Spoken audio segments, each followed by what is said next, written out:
first meeting of the District Board of Directors of the Montara Water and Sanitary District. It is March 2nd, 2023. It's 7:31 p.m. And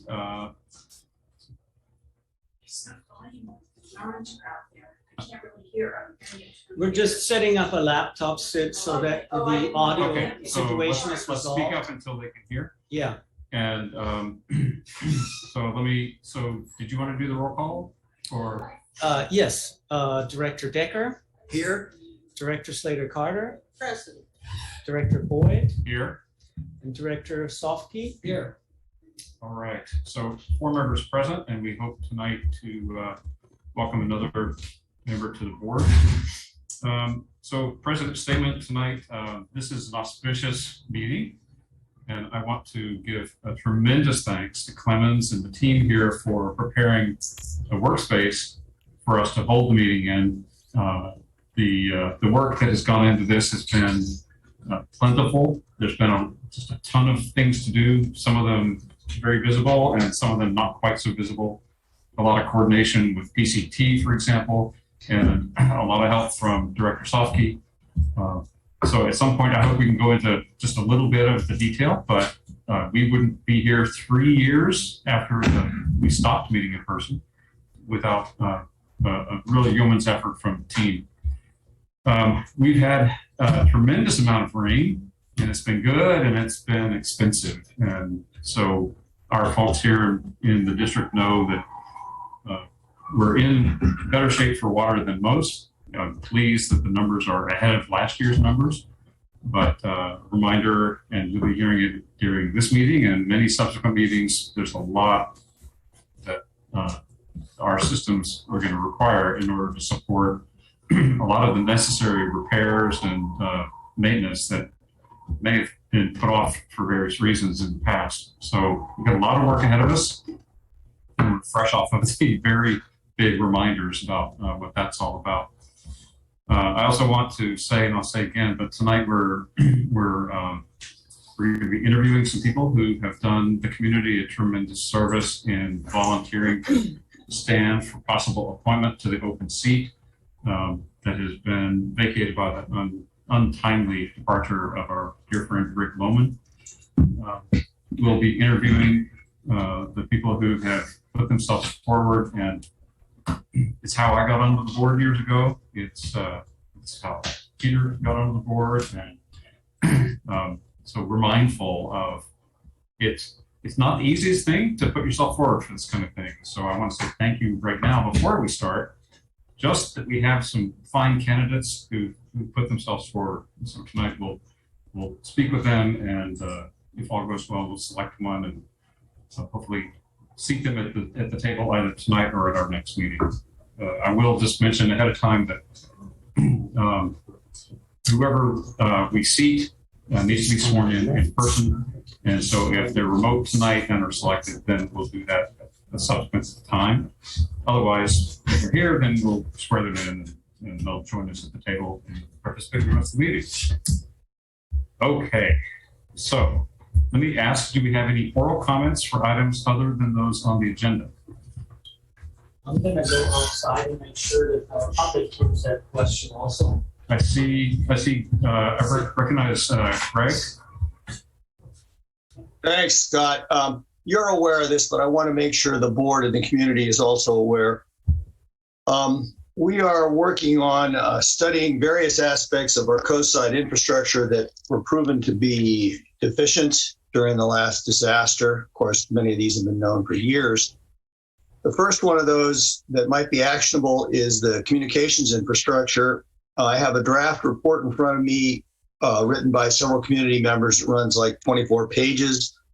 We're not done. We're coordinating with CERT, and I hope with Dave Cosgrave through CERT around the emergency telecommunications requirements, which appear to require an additional antenna to strengthen signals that CERT and ham people can use. So Scott, I know we forwarded you a copy of that and requested if you had the time to contribute your thoughts on the draft, in any shape, no major editing, just bullet points would be great. And I wanted you all to be aware that Supervisor Mueller is working with Caltrans and Congress and our state senator and assemblyman and others to try and strengthen the redundancy of our communications out here. And I hope we will have some progress on those matters shortly. But again, I'd appreciate any feedback on that report from Scott, from you, or if you care to share it with other members of the MWSD board and community. We'll take that input and put it in before we present it and pass it on to the supervisor. Thank you. All right, thank you, Greg.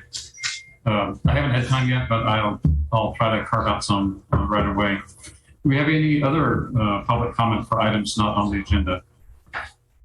Sid has one. Do I go to this microphone? Yes, please. Sorry. Yeah, face which way? Over here? Anyway, It was there and you had to face here. Well, Anyway, Face the camera. welcome to the hybrid meeting. Thank you. Okay, I just wanted to mention that I was listening to the very, very tail end of over a 3-hour GCSD meeting this past week. And at the end of the meeting, Director, I forgot his name all of a sudden. Clark said that the Half Moon Bay is planning to put in a hotel on the Cherry Stem, which is between the Beach House Inn and Sam's, which of course would be using the intertie pipeline. So it's quite ironic. Anyway, I wanted to mention that and also talk with Ray Mueller. And at Tuesday's Board of Supervisors meeting, he is going to have his meeting in the Mid-Coast. Previously, Harvey announced it was going to be in Half Moon Bay, but it's going to be at Harbor Village, and it's going to be in the same meeting room that's very large. And they're going to let MCC use it too. But it's where the, forgot the name of that too. Sam, it's the Sheriff's Activity League. I was going to say PAL, but it was SAL. That's where they meet. So it's a large room, and he'll let other jurisdictions use it too. Thank you. All right, thank you. Thank you. Okay, do we have any other public comment? Okay, seeing none, let me start with Member Manager has put for us an emergency item. We have a need to act on this right away, but to hear it tonight, we need to take a vote to authorize us to hear and possibly take action on this tonight. So this is review and possible action concerning the FEMA 4683 DRCA, California Severe Winter Storms, Flooding, Landslides, and Mudslides application for funding. So I take it, Clemens, this has to do with a deadline for this application. Yeah, that's correct. And that is actually not for us. This is for the Sewer Authority Mid-Coast side. So the Sewer Authority Mid-Coast side has seen a severe storm damage, particularly on the December 31st, January 1st storm. We've seen the flooding at the treatment plant that was very costly. We've also seen the rupture of the pipeline that was a subsequent event here in Montara. So Sam would like to apply for the FEMA funding for the emergency repair and other failures in the system. There is a meeting next Wednesday, and I understand that by this meeting, a resolution essentially designating of applicant's agent resolution for non-state agencies has to be adopted. Now, the Sewer Authority Mid-Coast site is not a special district and therefore does not have a direct contact to Cal OES. We've been playing that role in the past, and I suggested that Sam can apply through Montara Water and Sanitary District. I would actually like to hand the further presentation over to Tanya, who's been working on this and has a thorough understanding of their needs and the needs to pass the resolution. Let me start by making sure that we can actually hear the item. So let me put it to the board. Okay. So moved. We have a motion and a second to hear this as an emergency item. And we are all present. And so I can ask for the ayes. First time in 3 years. All in favor? Aye. Any opposed? The motion carries 4-0. We've got our first chime. It's like when the bell rings, a resolution or a motion carried. So. I've seen Michelle Dragonese hand up. Okay, so we're now going to hear the item. Let me go to Michelle. Yes, Michelle? I just wanted to let you know that I did a post on the Aaron Hotel. There's a map and there's a picture of it, and you can go to my website and you can see it. All right, thank you, Michelle. You're welcome. All right, comments. Let's then now go to Tanya and hear the item, the emergency item. I see Christine's hand up. Oh, Christine. Thank you, President Boyd, Director Slater Carter. Just quickly for the minutes, the board does need to make findings to add the emergency item that it came to the district's attention after the posting of the agenda, and there's a need to take action before the board's next scheduled meeting. So that should be part of the motion to add the item. So add what you said to my motion. Okay, so the maker of the Thank you. motion, that was what you understood, and the seconder understood that. And just to dot all the I's and cross all the T's, can I hear the I's again? Aye. And opposed? Okay, the motion as amended carries 4-0. Okay, thank you. And now to Tanya. Mr. President, thank you, members of the board. This, just as a reminder, last year, the district and SAM through the district participated in the county local hazard mitigation program annex process, where your board had the foresight to participate because of the grant funding potential, not knowing or expecting this disaster to happen, but it happened very quickly. 6 months later, here we are. So we have been, MWSD as a special district participated in the Sanitary County LHMP, which is the local hazard mitigation program, through California Office of Emergency Services. We also would like to remind you that we attempted previously through the LHMP apply for grant funding for SAM for pre-disaster mitigation and were not successful. However, this time FEMA is doing a very interesting hybrid program, which is what this resolution is all about. And we did find out about the need for this resolution yesterday, hence the emergency item for your board's consideration. And the applications, the first application, pre-application paperwork is due to Cal EOS by March 15th. As the general manager mentioned, the meeting at the county level is next Wednesday, the International Women's Day, March 8th. And what the hybrid program is, there's no question that SAM is eligible for reimbursement of the costs to address damage to the treatment plant and to the pipeline and the immediate repairs. However, the hybrid has to do with, there is a possibility to apply also for the mitigation, the further mitigation of this flood disaster potential. So the resolution and the process that SAM will be applying for would be to cover projects that are required to address and prevent further damage to the facilities that SAM owns and operates. That really is the gist of the issue, and I would be happy to answer any questions you may have. Let's go to, let's see, Greg's hand raised, and then we'll go to the board. I see Clemens hand up. No, Clemens? Yeah, Tanya, I'm interested in learning about the time frame for the damages that are covered, meaning if there are more. Next week, we're going to see another series of storms. So far, we've been lucky here at MWSD, getting away with some minor damage, some tree damage. However, I'm wondering if we can apply under this resolution for Montara Water and Sanitary District as well.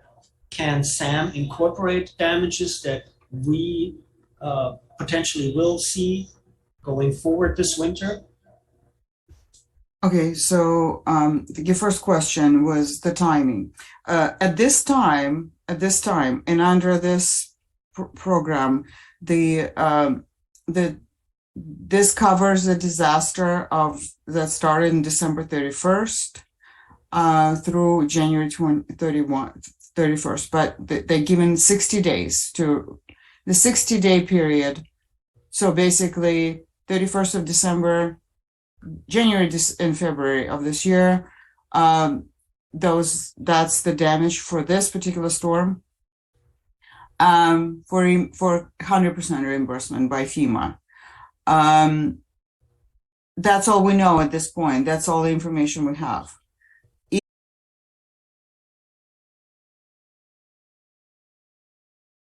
That needs to be declared by the governor and the president as a disaster.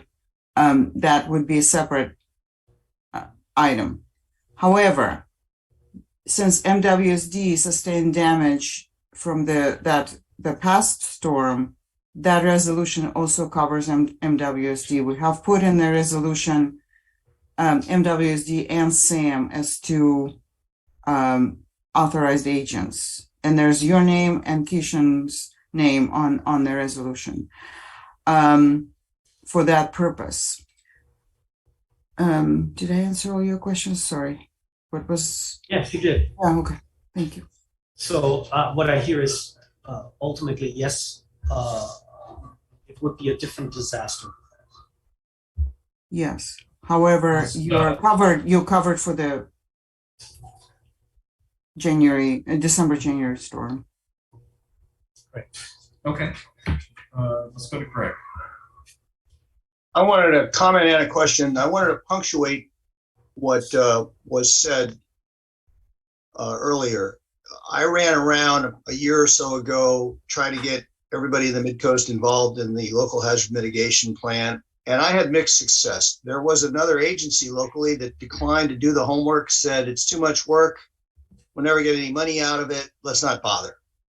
But MWSD, and I want to credit Tanya for her focused expertise in this regard, was a model of participation, and look what happened. You actually are in position to get money and to carry the water for SAM.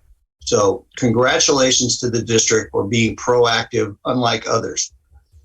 My concern has to do with what I'll call derivative damages, the knock-on effect of what some are calling the water hammer damage upstream in the IPS that, in my opinion, is directly related to the event at the SAM plant. I've raised this at SAM meetings, and I want to be sure that every opportunity is given to claim derivative damages, even if it's only a partial claim for the acceleration of replenishment of an asset that was already aging. I want to see what we can do to get that stuff covered as well, because in my opinion, and subject to an engineering study, which I'm also requesting SAM do, we have knock-on effects that are part of the disaster. Thank you. Let me say, Greg, that Pippin has some interesting information tonight, some graphs that he did, and it shows pretty clearly that the pipe break up here was due to the water hammer, and that was due to the flood to prevent the SAM plant from getting wiped out by the incoming flood. So it's all very closely tied. Okay, for the matter at hand, do you have any board questions or comments? I'll make the motion. Well, just to clarify, what Greg said makes a tremendous amount of sense. But I don't know the thing we're voting on well enough to know if what he said is in the thing we're voting on. If that requires an addendum or some separate motion some other time. Will the pipeline, the SAM pipeline that is in Montara, previously called the Montara pipeline, but really the SAM pipeline in Montara, that repair will be part of this request, right? That's correct. Yes, Director Slater Carter. Wonderful. So I move that we Approving the resolution. approve the resolution next in order for the FEMA 4683-DR-CA California Severe Winter Storms, Flooding, Landslides, and Mudslides application for funding. I second that. All right, we have with Catherine and Peter. Second, too. Second, a third second. I don't know what that is. We've All right. been known to have multiple seconds. All right, so this is a resolution. Let's do roll call, please. Peter? Aye. Catherine? Yes. Aye. And I also vote aye. So the resolution is adopted 4-0. Okay, now back to the regular agenda. Thank you, Tanya, for helping us get this ready for tonight. These last minute things are hard to pull off, and I appreciate that you're helping us be mindful of the very short time. I have a quick question for Tanya. If we hadn't done this previous work on making sure we were prepared to get emergency funding, if Montara and Sam had not done it, we would then, in this instance, not have the ability or not have the standing to make this request. Am I correct?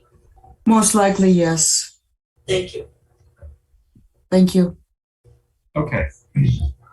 Now we have the consent agenda. We have 11 items on the consent agenda.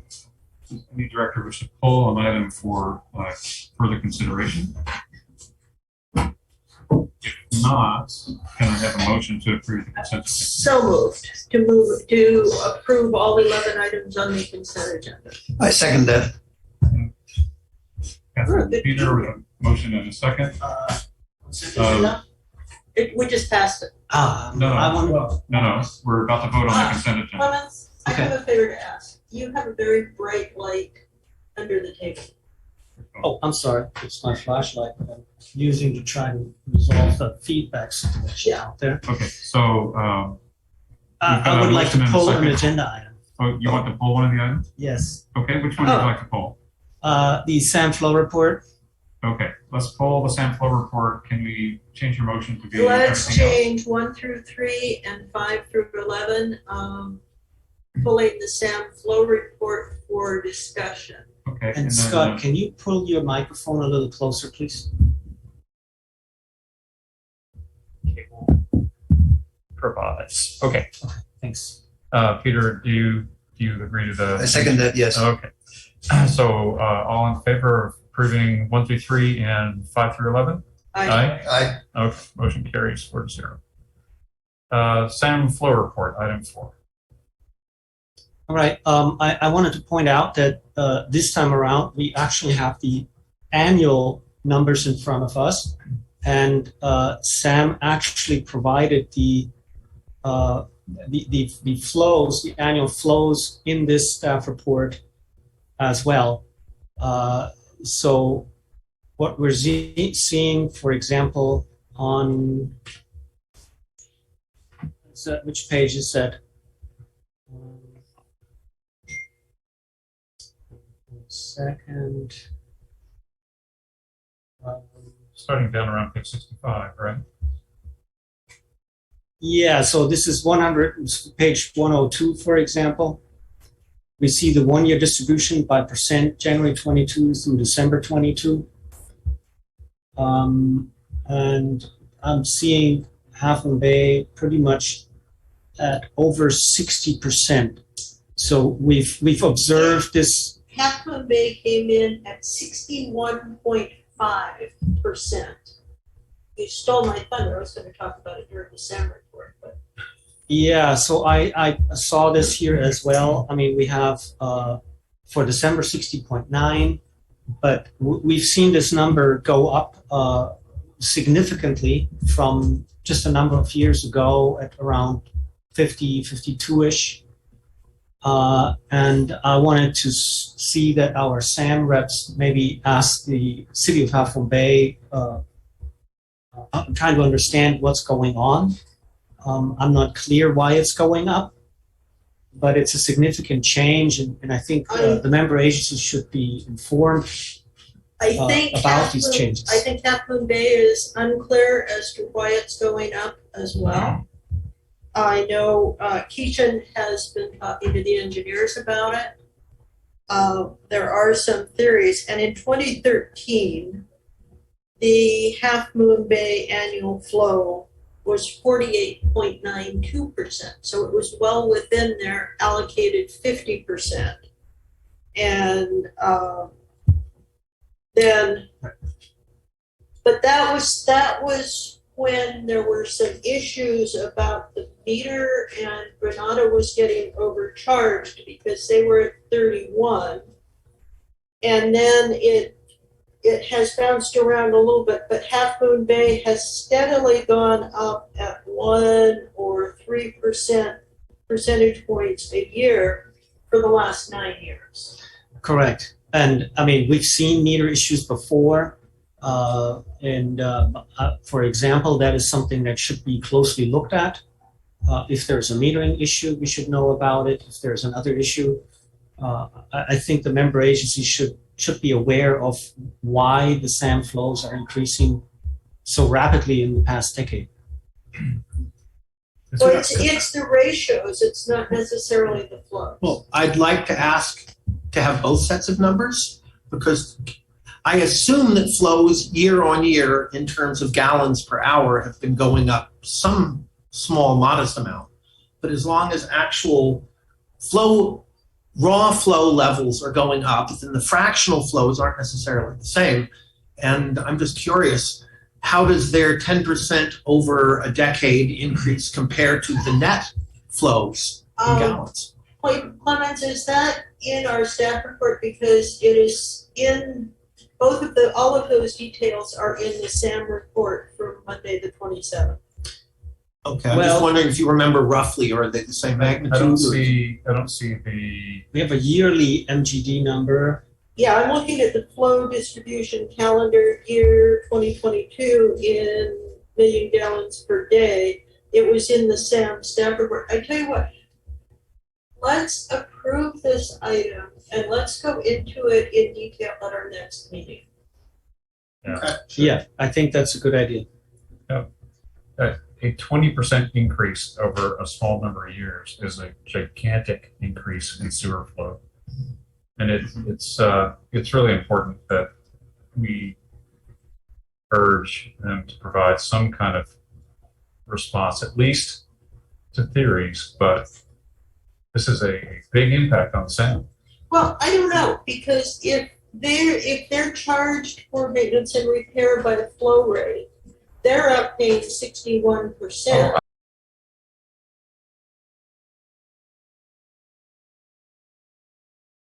All upset if they're getting all this flow and paying their bills, then we have.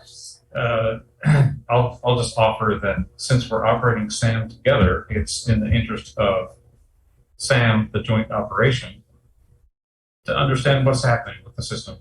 I'm not disagreeing. I know. But you asked kind of rhetorically, and I'm answering kind of rhetorically. Right. We need to understand what's going on. I tell you what, why don't we ask Pippin and Keishan to come and talk about this at our next meeting? So can I have a motion to approve If I can jump in with another comment, which I'd love to hear sort of addressed. Embedded in the mathematics of this kind of interaction is that The biggest problems for Sam aren't the daily treatment costs. They're the costs of preventing giant overflows like during storms and so forth. So there's this huge nonlinearity of how much we have to spend in prevention and so forth to prevent the very few outlier cases. So once you're in a regime where looking for high flow outliers is your primary expense, then if there is a culprit at the table which is contributing more than their share of flow, they are first in line for blame for high flow outlier events. So this kind of thing, I haven't known any of these participants for any of the times here, so I'm coming purely from the land of mathematics. But this sounds like a case where high flow needs to be penalized incentive-wise and not rewarded. Well, that's why the high flow, they pay more. But that's for the maintenance things. No, that's for, that's a lot of money. Maintenance is not a little thing, it's $1 million pumps. It's operations and maintenance. So Yeah, but it's the steady state cost. Exactly. And so they paying a bigger share based on flow is real money on the bottom line against their budget. And then, as you pointed out, then there's whatever it costs to deal with the outlier events, which are becoming increasingly less outlier and more predictable. Yeah. All right. We've got a lot on the agenda tonight. So can I have a motion to approve the SAM So flow? moved to move item number 4 on the consent agenda, the SAM flow report. And Second. all right. So all in favor? Aye. Okay. Opposed? Motion carries 4-0. All right. New business item 1, review and possible action concerning hybrid board meetings. Okay, thank you, Scott. At this item, we're asking ourselves, allow ourselves to essentially to hold this type of meeting, hybrid meeting. Just want to go a little bit into what this entails, and want to particularly thank our staff and also Director Softly for chipping quite a bit in how to handle these meetings. So we currently have a new setup that you see here, a U-style setup separating the board members a little bit better to provide better airflow between the people. By the way, some of the tables are actually, this is an interim setup. I'm trying to get actually this setup improved even further. So staff actually gave us some of these tables. We have heaters set up all throughout the boardroom. That is new baseboard heaters installed. We have infrared heaters installed so that everybody can stay warm even though the windows are wide open. And we have fans installed in some of the windows that provide the proper airflow. We have a CO2 meter that needed to be installed. We have a screen here in the boardroom that needed installation, and that more than once to find the best position. We realized it needs a sound bar, so it has a sound bar on top. We work closely with PCTV. I want to thank them for coming in and doing a test run. So we were able to pull most of the cables through the floor. We had to actually install new circuits, so had an electrician in here to install new circuits so that all of the circuit that we don't blow the fuses with all the electric draw that we currently have. We have actually a smoke machine that I haven't fired up yet that we can utilize also to check airflow. We have additional air filters. It won't set off the smoke alarm. It won't set off the smoke alarms. Fake smoke. We have 2 HEPA filters in the room that provide additional airflow and, of course, filtering. I have a screen set up outside that was also donated by staff. That requires now a separate laptop that needed to be installed. Actually, we realized it needs 2 laptops, one outside that PCTV just chipped in for the time being. Of course, all of this needs to be rearranged before the board meeting, and there's quite a bit of work that needs to go in putting this back together. So Tomorrow morning, staff will have some work to do to get the hallway cleared up and set up. Internet required an upgrade, so that was quite a bit of work, and I want to thank our staff for handling all this and doing this. So this item here is essentially on February 28th, the governor ended the COVID-19 state of emergency, and we can't no longer rely on that as a basis for holding exclusive remote meetings. And so now we can meet under the following circumstances. That's the pre-pandemic Brown Act rules, which requires posting location, permitting public access. And second, for just cause without having to post location or permit public access. Or third, other state of emergency declared by the governor. So if something should happen in the future, we can actually go back to remote meetings. Or three, that's it. So the purpose of this item is to establish a permanent remote meeting location in addition to the district's physical meeting location in the boardroom of the district's administrative offices for use not only by board members under the circumstances described above, but also for staff, consultants, and the public to attend meetings remotely at any time. So this item will resume the board's physical meeting location in the district boardroom and authorize us to put in place measures to ensure the health and safety of attendees and establish an additional and simultaneous permanent remote meeting location. Recommendation is to adopt a resolution of the Board of Directors of the Montara Water and Sanitary District, resuming the board's regular meeting location and establishing necessary safety protocols and establishing an additional permanent remote meeting location. All right. Thank you. So I'm just looking for any hands. Bill, it looks like you have something. The word permanent always strikes fear into my heart when it comes to transitional technology and so forth. And so the idea that we will have some sort of, video conference connection so that people can teleport in is wonderful. But until we get used to doing it, in particular, how we who are in this space learn how to interact with the screen, which is up there, and they learn how to interact with us and so forth, until we learn how good the sound quality needs to be, how good the video quality needs to be, how well we can really internalize. I would hate to cast into concrete any particular rules for how this stuff is permanent or what actually constitutes permanent, but I'd love to kick the can down the road for a year or so. As I understand the resolution that we have in front of us, it's about the location. Okay. And the hybrid modality, but it offers nothing in terms of specifics, in terms of sound bars and heaters and doors open and any of that. So we can change that stuff later. Of course. I mean, considering when you see an agency say something about permanent, think of it as standing, a standing order. All right. I was going to say, in government, permanent is kind of an interesting variation on what we accept the usual meaning of the term. I will never forget when a president put in a tax increase and made it retroactive. That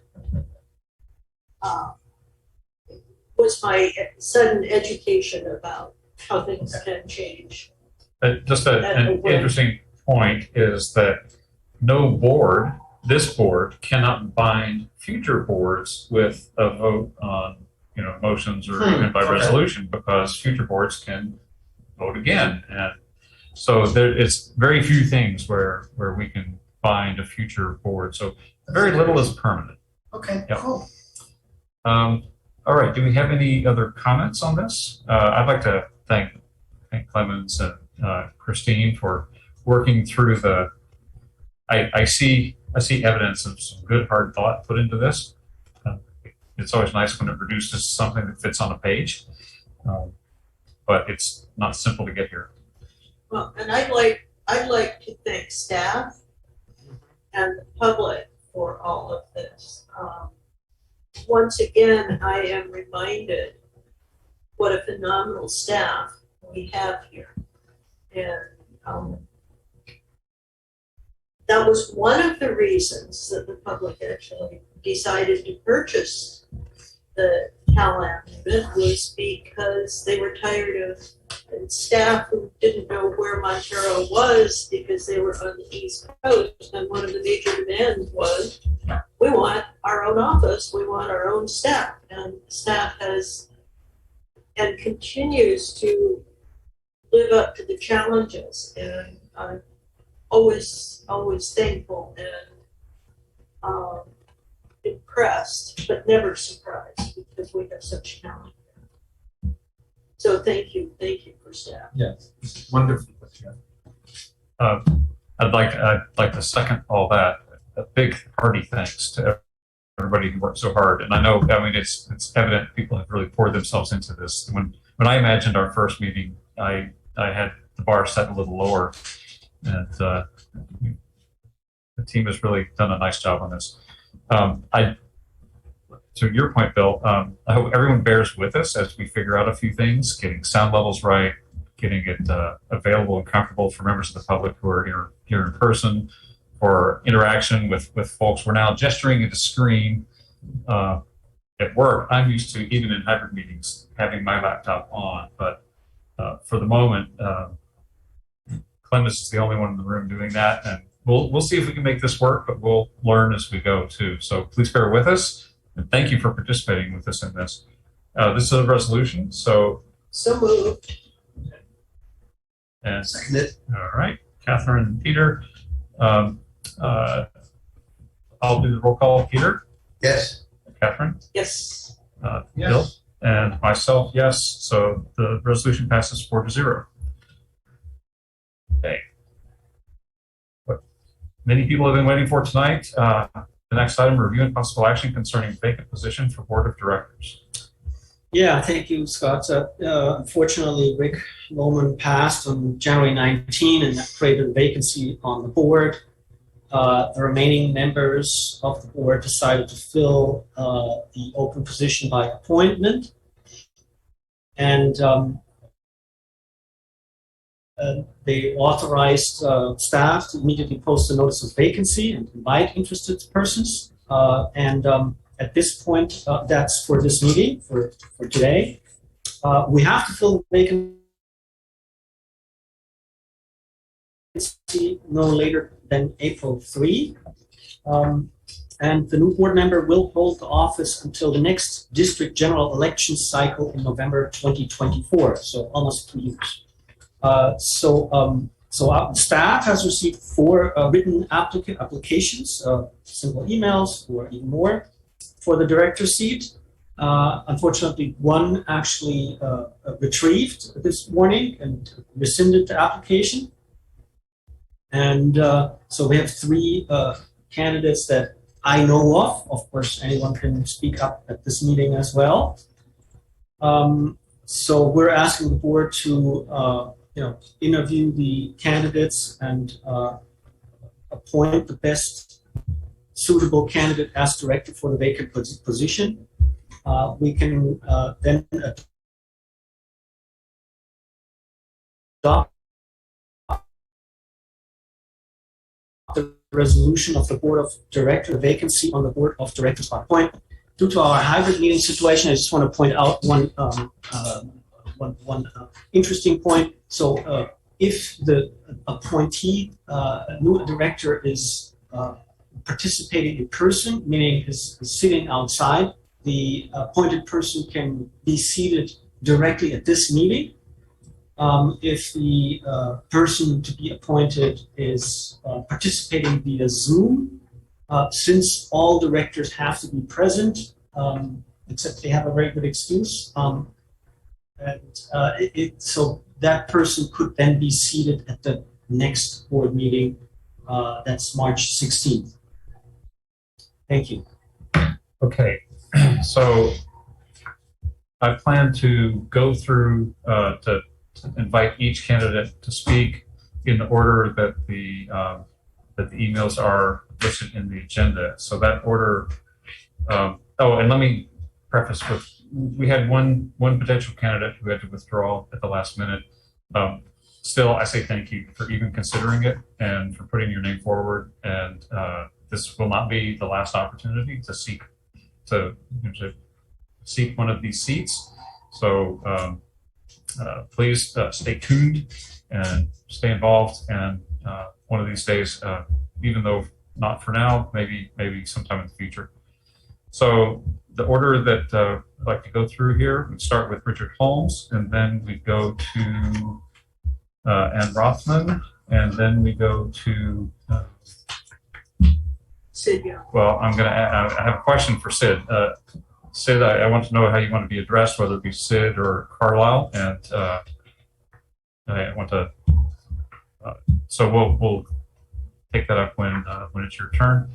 I'm going to invite each candidate when it's your turn to offer a brief statement, and then we'll go to the board for some questions. And I hope each of you has a good question or two handy.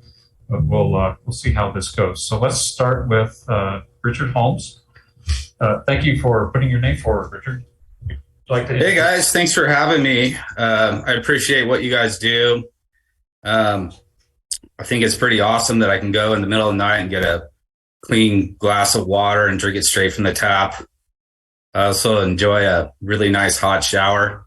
And that's all thanks to what you guys do. So, you know, I'm the end result of what you guys are doing, and it's appreciated every day. I've lived on the coast for about 9 years. I've always wanted to get involved, but I've always had an excuse not to. Until now, basically, I've hit a point in my life where I just want to get more involved in my community and just be involved. So that's why I'm here. All right. Well, great. Thank you for being here. Let me just go around the table then. Peter, would you like to lead off? Richard, one of the things that is required of the board members is that they actually attend twice a month. The meetings can last anywhere from 2.5 hours to 3.5 hours. Are you fully committed? Yeah, that shouldn't be a problem. Yeah, I could do two nights a week, and I plan on, you know, I imagine to attend those meetings? I'm sorry, what's that? Well, Richard, I think we had a Yeah, you guys are breaking up. internet here. Did you hear the question? Can you ask me the question again, Well, please? you know, hybrid meeting with an upgraded internet. Yeah. Yes. The question is, are you aware that we have 2 meetings every month, and that those meetings in the first and the third week of the month may take 3 to 3.5 hours? Are you able to attend those meetings regularly? Yes, I should be able to attend those meetings regularly. It shouldn't be a problem for me. That's good to hear, because that's in most cases one of the holdbacks of candidates, that they cannot commit themselves to be here all the time, and it's not easy. All right, Catherine. Why don't you guys go ahead? We're just getting warmed up. Richard, have you observed any of the meetings in the past? You know what? To be honest with you, I have not. I've not seen any meetings before. Have you had the chance to go through any of our agendas? Yeah, I went through the agenda, and then I went through the website, and I spent an hour. You guys did something on YouTube that you posted on how to get elected to the water board. I watched that, and I just perused through the website and just checked it all out. All right, thank you, Bill. Sorry, Richard, I have to, I think, talk to you and look at and I can't look at your face on there while I'm talking. It's a problem with microphone placement or anything. But thank you for doing this. You are jumping into the same ring that I jumped into only a few months ago. And I've discovered that being at these meetings, it's like Team Avengers with everyone having a different superpower. There's the ones who understand numbers, the ones who understand political expedience, the ones who get history, the ones who get science, and so forth. And I've got my suite of superpowers, but in a group like this, what would be yours? Well, I'm an insurance agent, so one of the things I can do is I'm pretty relatable with people. I can get along with people and bring them together. That's probably one of my strengths. I'm practical. I like to just see what makes the most sense. That's kind of how I just run my life with practicality. So. Okay, cool. Thank you. Great answer. This is Catherine, and what kind of outside of being an insurance agent, which has a whole lot of different experiences, what kind of experiences in the community do you bring to the table? I was on the board of directors for AYSO for a couple of years. Right now, I actively referee. Was I too soft? What's that? I think we broke up there for a second. Could you restart your answer? Sure. Yeah. Before the pandemic, I was on the board of directors for AYSO. I helped manage the league, the leagues, and then right now I actively referee soccer games on the weekends, and I coach soccer. So that's what I've been doing in the community lately. I was a little more active before the pandemic, but the pandemic got kind of weird. So.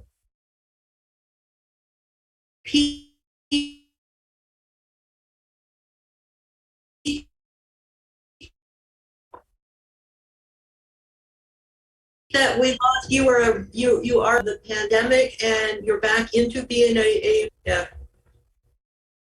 I apologize. You're breaking up. I can't hear you.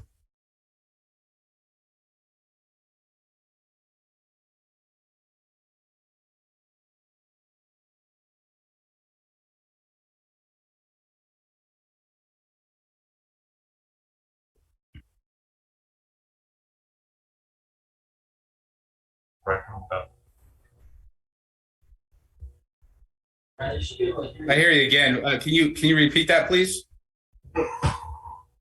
Catherine was asking, I think we lost you right about the point where you said you were getting back into refereeing.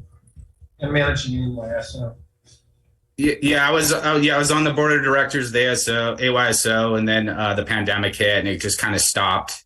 Yeah. And then probably about a year ago, I got into refereeing because I do like to be in part of the community, and it's an easy way and fun way to get involved and help out in the community. Well, thank you.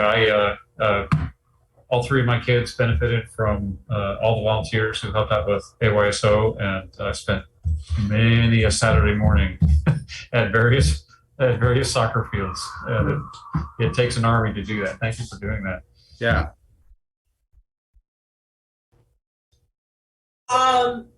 I have another question. Let me take one, and then we'll come back to you. Okay. One of the things that I remember, one of the questions that I got thrown the first time that I put my name forward, and this is just really, maybe this is just more for the audience, but we serve here at this district. We serve a lot of different kinds of people in the community who have interests that this board is going to have to attend to, and so meant in the best possible way. Can you give us an idea of a few of the different kinds of interest groups that this board has to take into account? Well, I mean, from what I'm understanding is you have three water companies on one pipe going down to the sewer. So you guys are sharing that. That's probably a point of contention. I'm not sure how much water that farmers use around here. I'm pretty sure it's well, so that might not be a problem. But Water is always contentious. It's if you have it, it's a valuable thing. It's probably going to be one of the most important things that we have going forward in the next 20 to 50 years. So you have to protect it, and you have to make decisions that are good for the community in that situation. So, yeah. So going back to you, do I know what kind of people I'm dealing with? I mean, isn't it all kinds of people, everybody that lives in the community? So I guess that's my answer. Okay. Catherine, you had something? You mentioned the 3 member agencies sharing the sewer plant. What's your opinion of consolidated those 3 into a single agency? What's my opinion? I'm a pragmatist, so I would have to really look into this, see what was going on to make that judgment. I don't know enough about it right now, but I would say I'd probably do what makes the most sense. Right now, from what I'm reading, it doesn't make the most sense. But like I said, I'm sorry, does or does not? Does not. So yeah, I don't.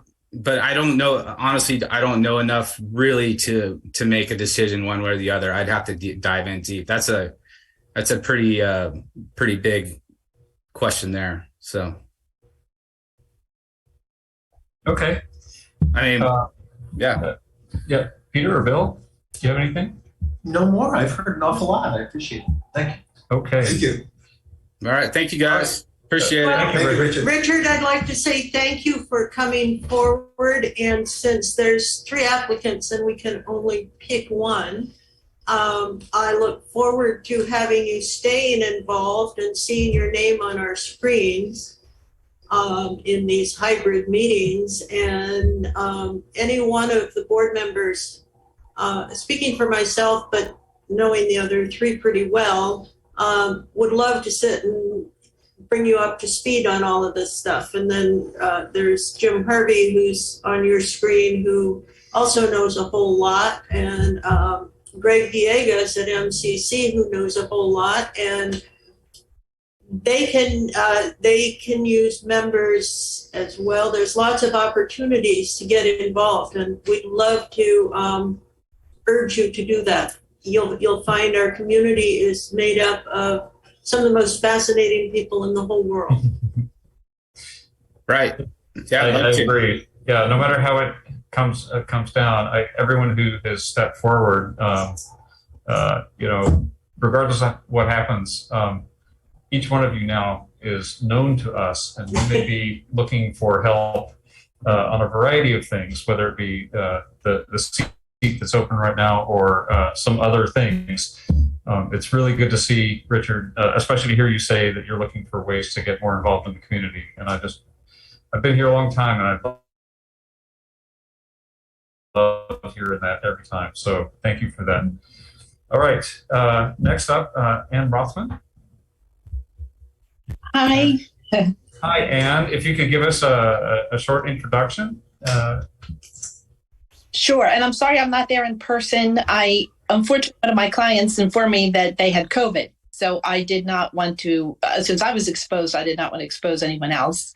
So I do apologize, first of all, for that, because I would like to have been in person. And just to tell you a little bit about me, I've lived on the coast 30 years. I have actually been involved starting in the beginning when the decision was being made to purchase the water company from Citizens Utilities back in, I think it was 2003. And I remember being very supportive of our community being able to control our water system, because at the time there was inadequate water supply. The rates were going up astronomically. And so I was very interested in seeing that change, as was, I think, most of the community.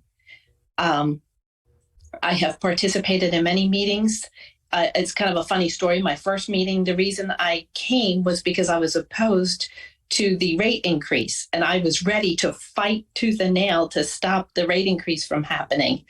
And it's funny because it helped me then follow up with more meetings and become more informed by what the board does. And I became, I would say, much more supportive of the rate increases. And I realized that they were necessary and that what you had inherited was a very broken system. And what we have today is a really great system, but we still need some improvements. And I have been actively participating in MCC meetings, and most recently, well, I would say the Half Moon Bay City Council meetings, as well as the Board of Supervisors meetings I've been attending for a long time. And I have really been pushing for increased infrastructure, and in particular in water. And there is money right now that they are budgeting for. Measure K, the budget is, they're deciding that March 14th. And I think it's very important to request monies, particularly for the broken pipeline and for other necessary improvements, as well as the Caltrans right-of-way to get a better water supply for the future. I think it's very important that we act now and not wait. When it comes to the Board of Supervisors, until Supervisor Mueller had come on board, it was really difficult to get anybody to listen. But I am there, and they're probably annoyed with me at this point, but I come to every meeting and I speak out, trying to get some kind of funding and get something for the Mid-Coast, because we have really been forgotten. For the 30 years I've been here, we have received little to no funding. And North Fair Oaks, for example, has received a significant amount of funding, not just for affordable housing, but to do upgrades to their sewer and water systems. So there is money for this, and I just want to make sure that we get our fair share. Thank you, Van. Thank you. Let's start this time with Catherine. Full disclosure, Ann and I had coffee. She contacted me, and so I did have a chat with Ann.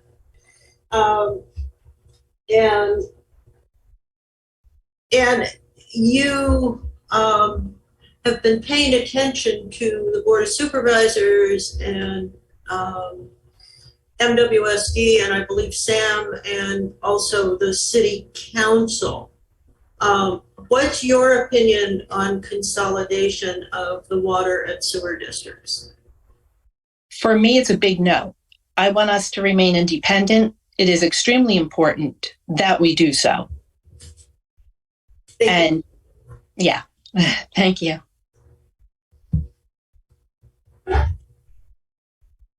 Well, if I may, Ann, Yeah, jump please. in with a question.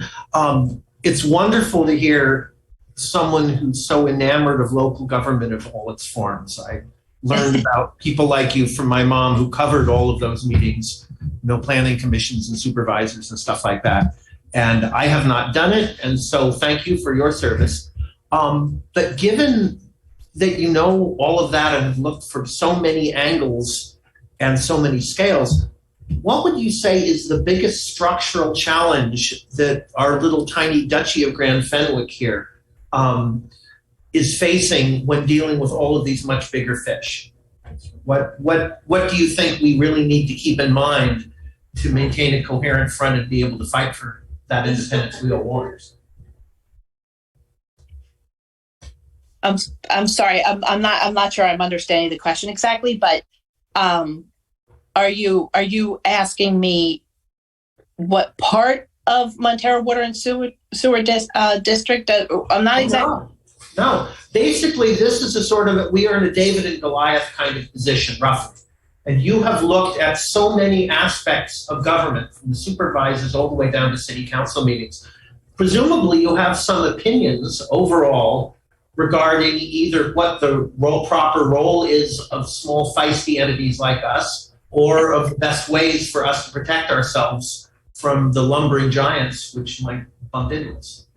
Well, I'm not too sure we need protection, as we just need to make our voices be heard. And it is happening. As a matter of fact, Supervisor Mueller has mentioned that he is in fact listening to our requests, and he has put his office on the mid-coast for that very reason, because he does know that there are a lot of needs.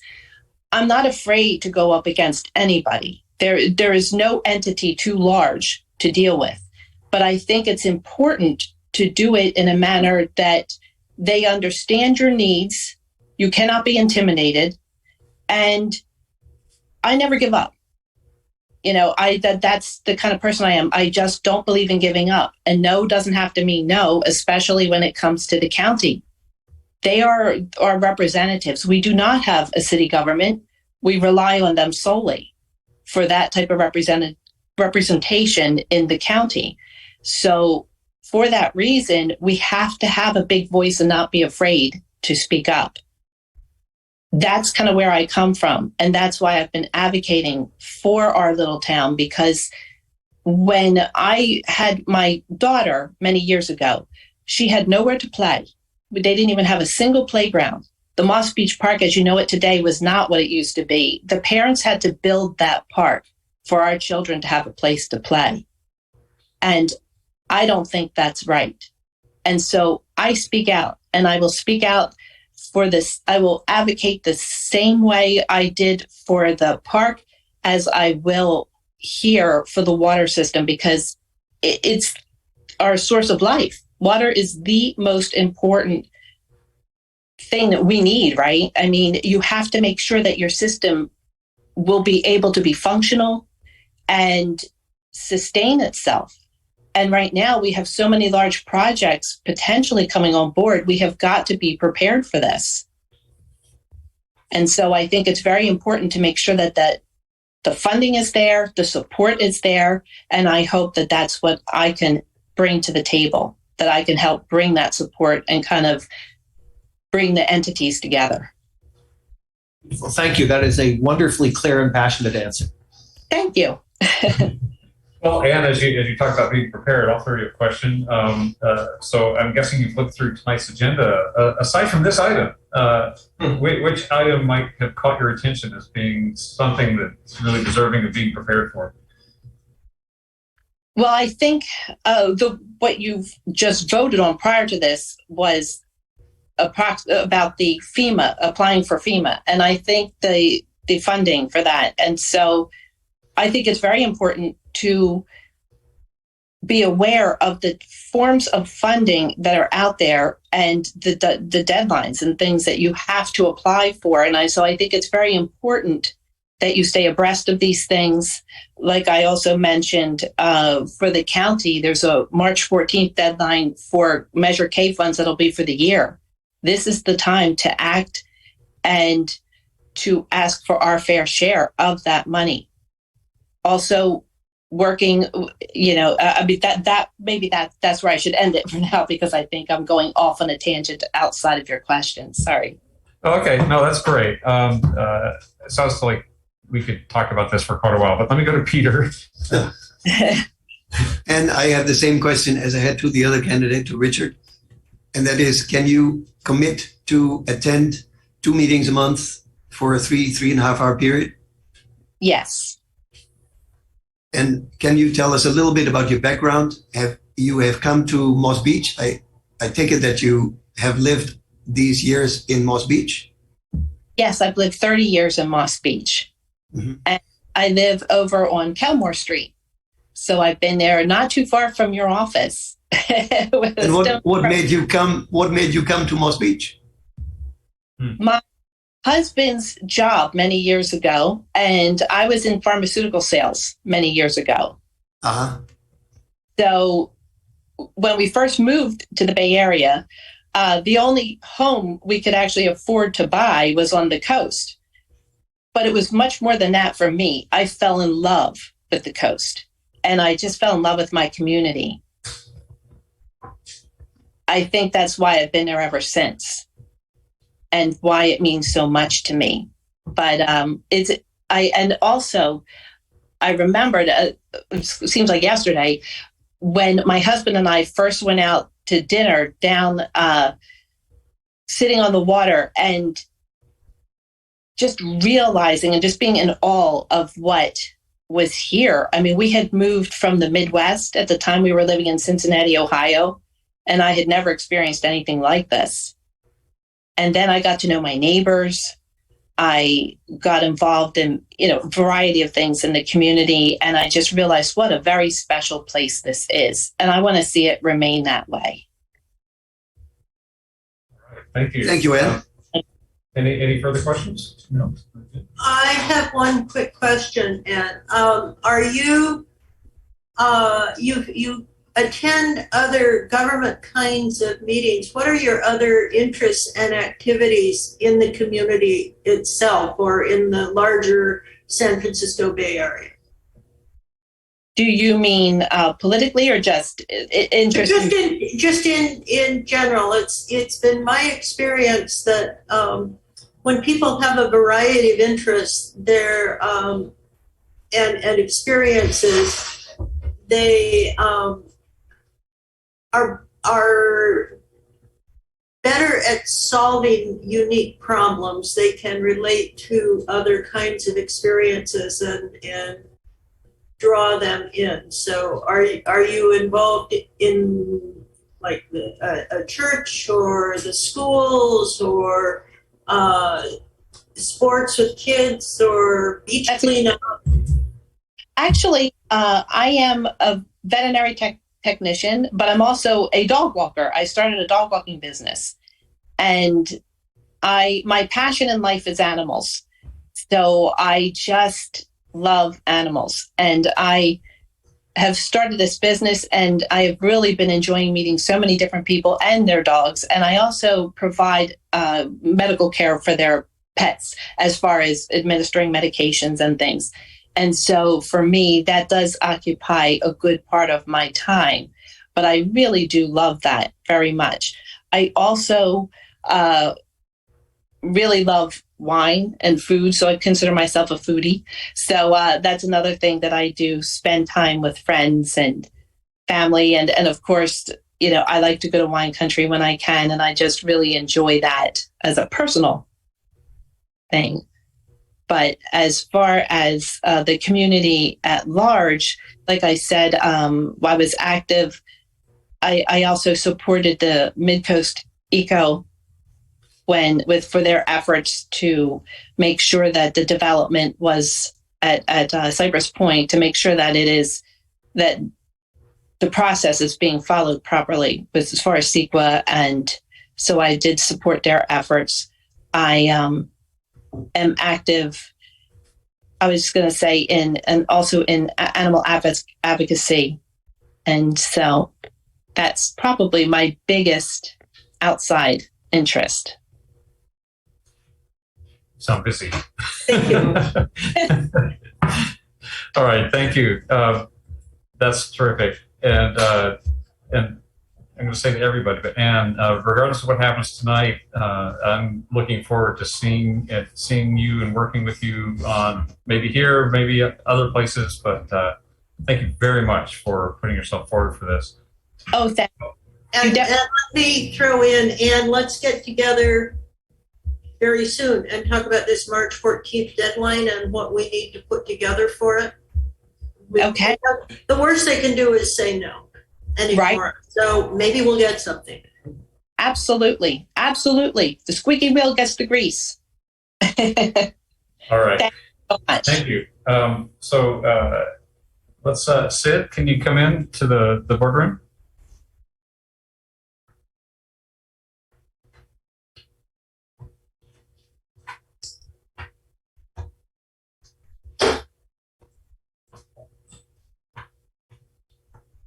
Thank you. I'm going to take this off so it won't be muffled because I've been having a hard time hearing you. No Okay, offense. well, I know it's because you're wearing your mask. Well, I took a COVID test today and I'm negative. All right. I may turn up the gain on my mic a little bit too. It might be just the masses. Anyway, I'll just quickly read my statement because I only submitted a really short thing on the email I sent to Clemens. So first of all, I've lived here for 35 years, since 1988, back when Citizens Utilities was my water supplier. And I remember the even in odd days, or maybe it wasn't days, but the even odd numbers of your address to when you could water outside. Crazy. And anyway, first of all, I was very sad to learn about Rick's passing in January, and I would have been very honored to follow in Director Lohman's footsteps and serve on the Montara Water and Sanitary District Board. But I know no one can truly replace him. Pre-COVID, I used to attend many of the meetings from a seat in this very room in the audience, as far back as when Paul Perkovic and Bob Patasek were on the board. So I know that it takes a lot of time and dedication. And since hybrid meetings began in 2020, I often attended virtually, but if I missed a live meeting, I watched a recorded meeting via the video on YouTube after the fact, just to keep abreast of what may have occurred. With more of the at-home during COVID time, I actually watched every single past 2017 SAM board meeting as well, just to see if I could comprehend the seeds of the Half Moon Bay lawsuit against the other members of the JPA. Although I have fought against past rate increases on behalf of seniors and living on fixed income people or anyone in a one-person household, I do understand the importance and the need to keep up on our infrastructure. In fact, I read Greg's letter, and I really do think that we need to look at the components of not only our district, but SAM as well, and do what they do in a condo association so you can find out the useful life and determine how soon it's going to need to be replaced. I don't think we have such a thing, or maybe we do, and I just missed it in the big, huge board packet. But anyway, although I've been fighting against the rate increases, I understand that we really need to worry about keeping our infrastructure in place like we do. And the other thing is, I really think we should be strategizing now for how our small district will pay for future upgrades for possible 71-unit mid-pen project where the eventual renters may not be water thrifty, or how the district will fund the future repairs to not only the MWSD sewer and water system, but to the massive future sewer authority mid-coast deferred maintenance capital improvements. And I also feel that we should especially be researching judgment bonds now in the off chance the Superior Court rules against our district in the SAM lawsuit, so we're not caught doing anything unsavory like what happened to Half Moon Bay after they lost the Beechwood lawsuit. And instead of taking out a judgment obligation bond to pay up, they tried to use the low interest Obama Build America bonds to pay for it. And later they were caught and fined by the IRS. By the same token, we should not try to pay for any potential judgment via general obligation bonds either, which should only be for long-term infrastructure, not legal matters. As for my goals as a director, if I'm chosen, I'm interested to help secure the Caltrans right-of-way through the back of Montara and Moss Beach to serve the dual purpose as a linear trail and park course via the district's parks powers, and to increase the potential supply of water for our district. I'm also interested in educating more of our community about the benefits of composting and recycling by being good citizens and keeping yard waste out of the landfill and recycling properly. I attended the 2008 Municipal Services Review presentations by LAFCO, and I'm not interested in merging with other districts. I don't even see how it would work, since one is a water district, one is just a sanitary district, and of course we know Half Moon Bay would want to control all of it. So I just can't see how we could do that, really. But they didn't, during all those 2008 Municipal Services Review, they did nothing. They didn't make us merge. And I think we would have to vote to do that anyway. So knowing how it's been going with the Joint Powers Authority at SAM, I'm against merging. If selected to serve, I will continue to attend and follow other boards' meetings, as I already do. But were I to express an opinion, I would be clear that it's my opinion, not as a board member of the Montara Water and Sanitary District. I was recently nominated to serve on the Mid-Coast Community Council, although I had expressed my interest way back in November of 2022 after the election yielded 2 vacancies, yet so far no one has been approved to be seated. This more recent opportunity to serve on this board came up, and my preference would be to devote my time to MWSD if given the option. The MCC has nominated an alternate candidate to serve should anyone who was recently nominated were to step down. Had they not taken so long, I might not be submitting my application to serve on the MWSD board. Instead, I'm pleased to answer any board questions.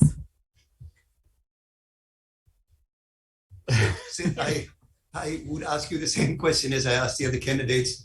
Are you able to physically come to our meetings twice? But I'm here. I know you do. Yeah. Because you've been. I've actually been in this room a long time ago when it used to be a board meeting here. And now that COVID's lifted, I will be trying to attend more in-person meetings everywhere. It's cold out there, though. I will say that. Mm-hmm. And I think you do have feedback. So I know this is your first meeting doing the remote in the hallway thing, but thank you for doing that. Thank you. Catherine? Again, for purposes of disclosure, Sid and I have worked together on real estate deals for a number of years.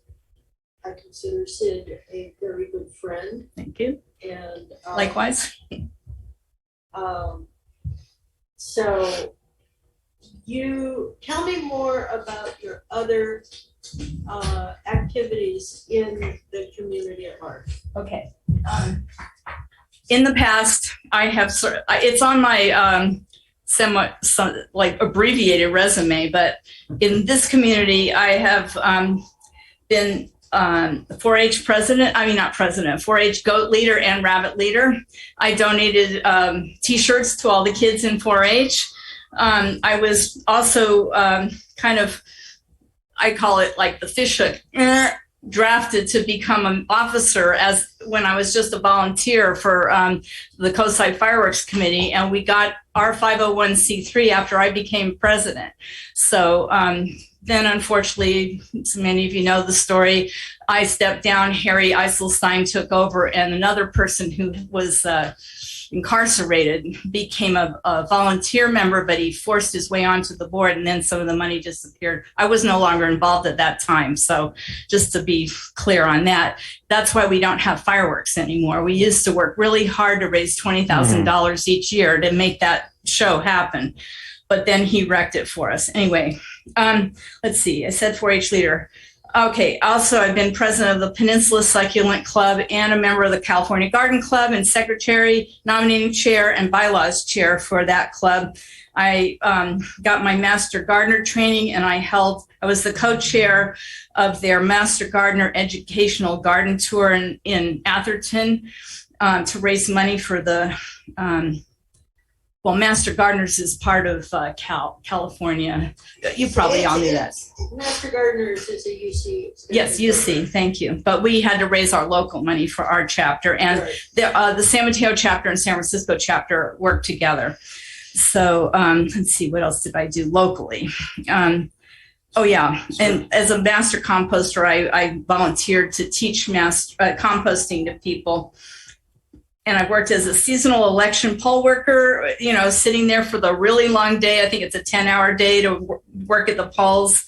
I also, as Catherine knows, worked to keep CAL FIRE and save our community millions of dollars. They wanted to bring in a new union, and we recalled 3 of the board directors and got them bye-bye and kept CAL FIRE. So that's great. Also, as far as leadership goes, I took the Committee for Green Foothills Leadership Training, which was 9 months, 1 Saturday a month, and it went different places. That's how I met Ray Mueller, and that's why I supported him all this time. But that was a very interesting training, teaching you how to be a leadership and an advocate for your own community. Also, just recently, in October of 2022, took the sponsored by San Mateo County Civics 101 class, and that shows you how the county works. So I think Ann Rothman was singing off the same song sheet, because she and I both think we should get a better share of the Measure K funds. In the meeting they had Tuesday, the Board of Supervisors, their first assessment was that they were doing, I think it was a study session, and Dave Canepa had 5 different projects he submitted for. Of course, Ray's the new guy. He hasn't submitted anything. So we're, and Horsley never gave us anything. So I don't know if we'll be able to, jump on that ball by March 14th. But if we can squeak, just like Ann said, be a squeaky wheel, they're going to have to eventually fund us. They're just going to have to, especially now that Ray is listening. Let's see. Well, anyway, I did a lot of other work in the San Francisco as a chapter president of Women's Council Realtors. I also was a mentor at Glide Memorial for, diverse kids from the community there. Usually they lived in projects or something, but I spent my Saturdays doing that for quite a while. I don't know. I mean, there's a lot of stuff I've done over the years. I'm old. So what else? Bill, do you have a question? Well, a couple, sort of the short-term one and the long-term one. The short-term one is, what's your superpower? You've watched all kinds of groups come together and watch different skill sets interact. What's yours? I would say, and Catherine, you might change your thought on this, but I follow up on details. I'm very, you guys were asked the question earlier, why is the water going up, the flow rate of the sewer plant going up from Half Moon Bay. If you read their capital improvement budget, which I have, they have a 5-year CIP that it has a $10.5 million stormwater wish list of projects that they want to fund, but they've only funded about $3 million over 5 years. And they haven't really dealt with their I&I. So if they're going to, keep contributing more, and they're not even dealing with their leaky pipes and people putting, water from their downspouts into the sewer, who knows where it's coming from, but they need to deal with that. Their stormwater is a problem. They don't have any, and they don't hold back any water like we do at the wet weather storage system either. Yes, I can see that detail is one of your strong points. Well, I read a lot. This was an amazing compendium. But for the flip side of that, you've talked about things like the Caltrans right-of-way and stuff, yes, which would be a wonderful thing for us to have. What's your sort of 20-year vision for what we need to be aiming at over the horizon? Well, like we've been doing already, thank you to Clemens and every other person on this board, they have the vision to cut ties with citizens and get our own water. So we're the only, I believe, quote me if I'm wrong, Clemens, think we're the only water independent authority or district. Everybody else is sipping out of the straw for Crystal Springs. We are the only district on the peninsula that does not utilize San Francisco PUC water. And I see that as a big downfall to people that are using the PUC, because they just spent billions to upgrade their pipeline from Hetch Hetchy, and they're passing that through to ratepayers, but we don't have to. Well, we have to pay for our own, so that's its own issue. In other words, we're paying for it, but we have to find the money for it. That's a big issue, or something. Anyway, did I answer it enough? I was just wondering, the 20-year plan, it's good that we have our own water supply, but are there any other grand visions about what we do with this land, how we arrange to govern it well, how we make sure we don't take any of the other things? Okay, I would like to see it long range. I don't think we can do it right away because we have too many other major situations on the horizon close up, but we should go do more about our parks powers, because the Granada Sanitary District is pushing Ray Muller for money right now for their Burnham Strip and to fund a community center, which is only going to serve 6,000 people. That leaves Montara and Moss Beach with nothing. And we've had park powers longer than their district did. That's a cool answer. Okay. Well, I don't know if everyone agrees. I don't think we can do it tomorrow. Well, does it? Wish we could. So what's your thought on whether or not everybody agrees? What do you mean? Well, is that good, bad? What is? Who agrees? Well, this board. If you say something about park powers, how? Well, whoever votes loses. If it's 5-1, I lose. But if I can convince people that we should have something, or maybe get the county to build a community center multi-purpose room for the entire community and not just give a little money to GCSD and a little bit of money to MWSD, or maybe give us the right of way or whatever. For instance, we've given up Moss Beach Park to county parks. We've given up Quarry Park, and we've also, well, we have the Marine Reserve, but they're not even fixing the staircase or the bridge right now. And that's all county. They're just sitting back and they're not doing anything for the coast as far as our parks. And when it came down to looking at their capital improvement budget, they are giving, I think it's $26 million in over 5 years on their 5-year CIP to Flood Park. Flood Park is in Menlo Park. It's already a park with features. It has basketball, tennis, soccer, and baseball. Yeah, so you know Flood Park. And they wanted to chop down a ton of trees, and they got a big community pushback on that. They have a nice picnic area. We don't really have much like that here. We could do that on the bypass, put a nice picnic area in, wouldn't cost a lot. We also could do fuel management on the bypass. So anyway, long story short, there's a lot we could be doing that the county is not doing. And I wish we would do it. But if you guys all vote against it, then of course I lose and we don't get that. Okay, thanks. That's a good answer. Okay. I'm a little hard pressed. You touched on some of the things that I had asked before. Thank you for that.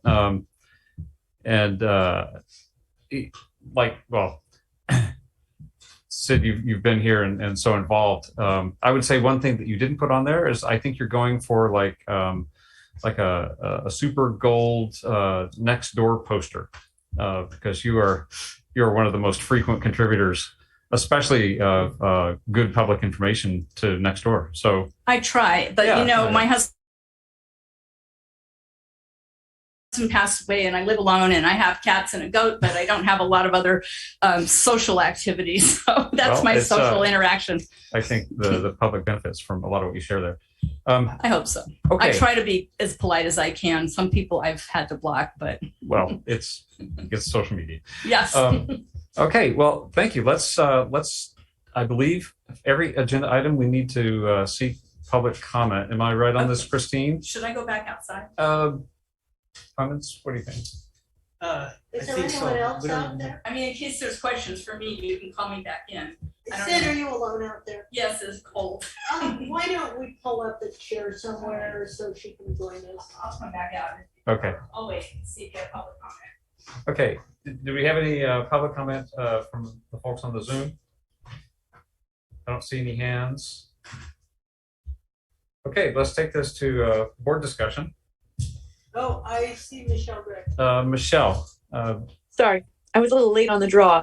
I just Okay. wanted to invite the candidates to go to my website, and under content, there's Montara Sanitary District and Water and Sanitary District, and there's a feed that Coastside Buzz has, and particularly for Richard, you're a little on the news side. If you go down that feed, there's a lot of great titles, and you can click on the post, and then you can go to the video, and you can hear exactly what MWSD is saying. So there's a resource for you. All right. Thank you, Michelle. You're welcome. Okay. Board discussion. I'll start by saying I was really hoping that we would be able to entertain the possibility of someone from Moss Beach, and we have we have an abundance of riches here because all three of the folks standing are from Moss Beach, so that's terrific.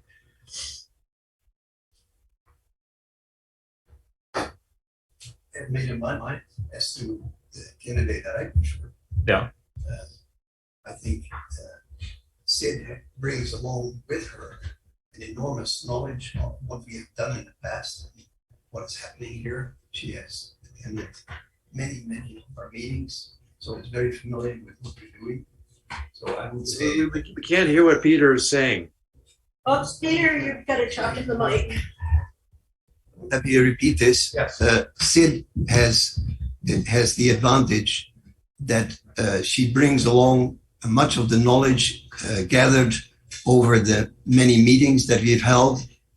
She's attended many of them.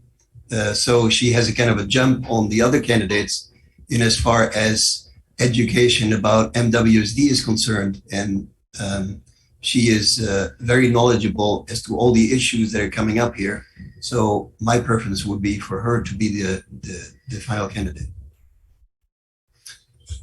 I concur. They're all impressive, and all three really have a passion for community and different skills that would be very useful here. But as far as an encyclopedic knowledge of the long-term issues and the short-term issues and where it's like from the money available next week to what we do 20 years from now, that was an impressive display. My preference. Catherine, can you speak? Can you get your microphone my closer? preference is divided. Sid has been a friend for a very long time. And Anne hopefully will be a new friend. So I'm going to say I would like to see Anne sitting at the table and us working with the community, including Sid. We need to get, and Richard, you too, we need to get more people involved. That's what makes this such an impressive community. And Scott and Peter could regale you with tales of how this community has come together to beat the San Francisco, the state PUC, some of the largest companies in the world, Caltrans, and it's all because of who the members of this community are. So I'm going to vote for Anne because I think she has a fire in her belly, and I would love to see Sid and I help her along. One of the reasons that we like an odd number of people on the board is because sometimes we wind up with an even number. The decision may not be quite as easy to resolve. I'm thrilled. If we only had one applicant and it was any of the three, I would be very satisfied that we had someone good to sit in the seat.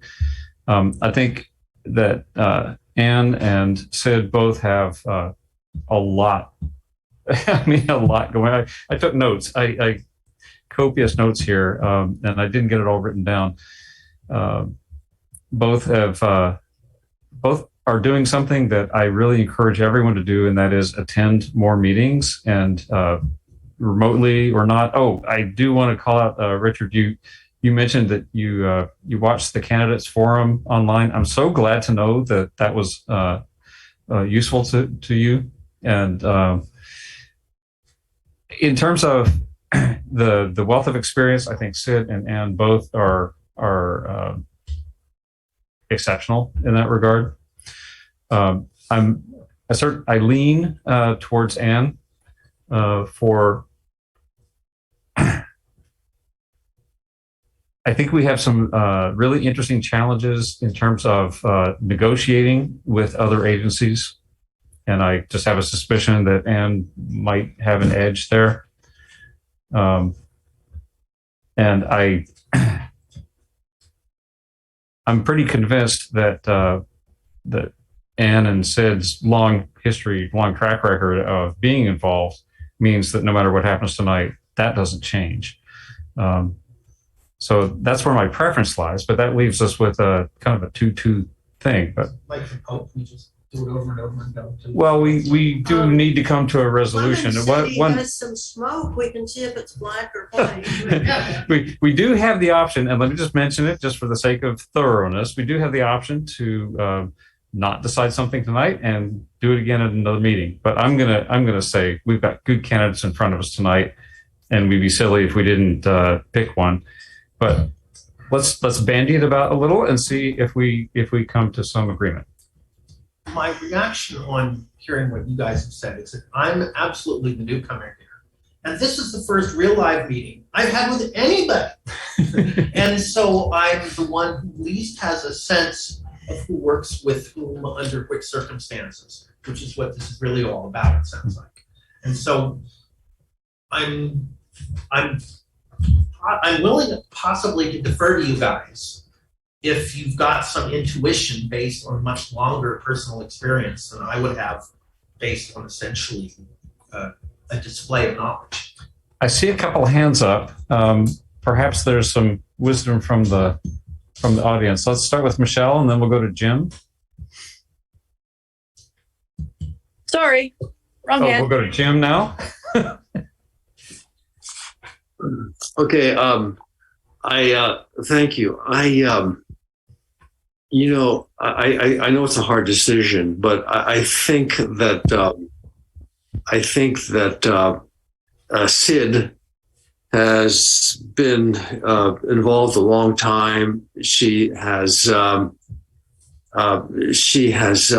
aced every issue she's been involved. I think it's great that Anne will hopefully stay involved, and I'm sure she will. But I think to me that I think Sid is the person who is the most deserving and will give you the most bang for your buck. I would, if I were on the board, I would vote for Sid. I think she's the obvious choice for all the reasons that she put forth. Okay, thank you. Thank you, Jim. And for those of you who may not know, Jim is a board member emeritus, having served for many years on this board, and we value your opinion, Jim. Thank you for weighing in. I don't have anything to add. I think both Sid and Anne are terrific, and I know how to get a hold of both of them, and I have Richard's information too, so none of you are safe. We know where to find you.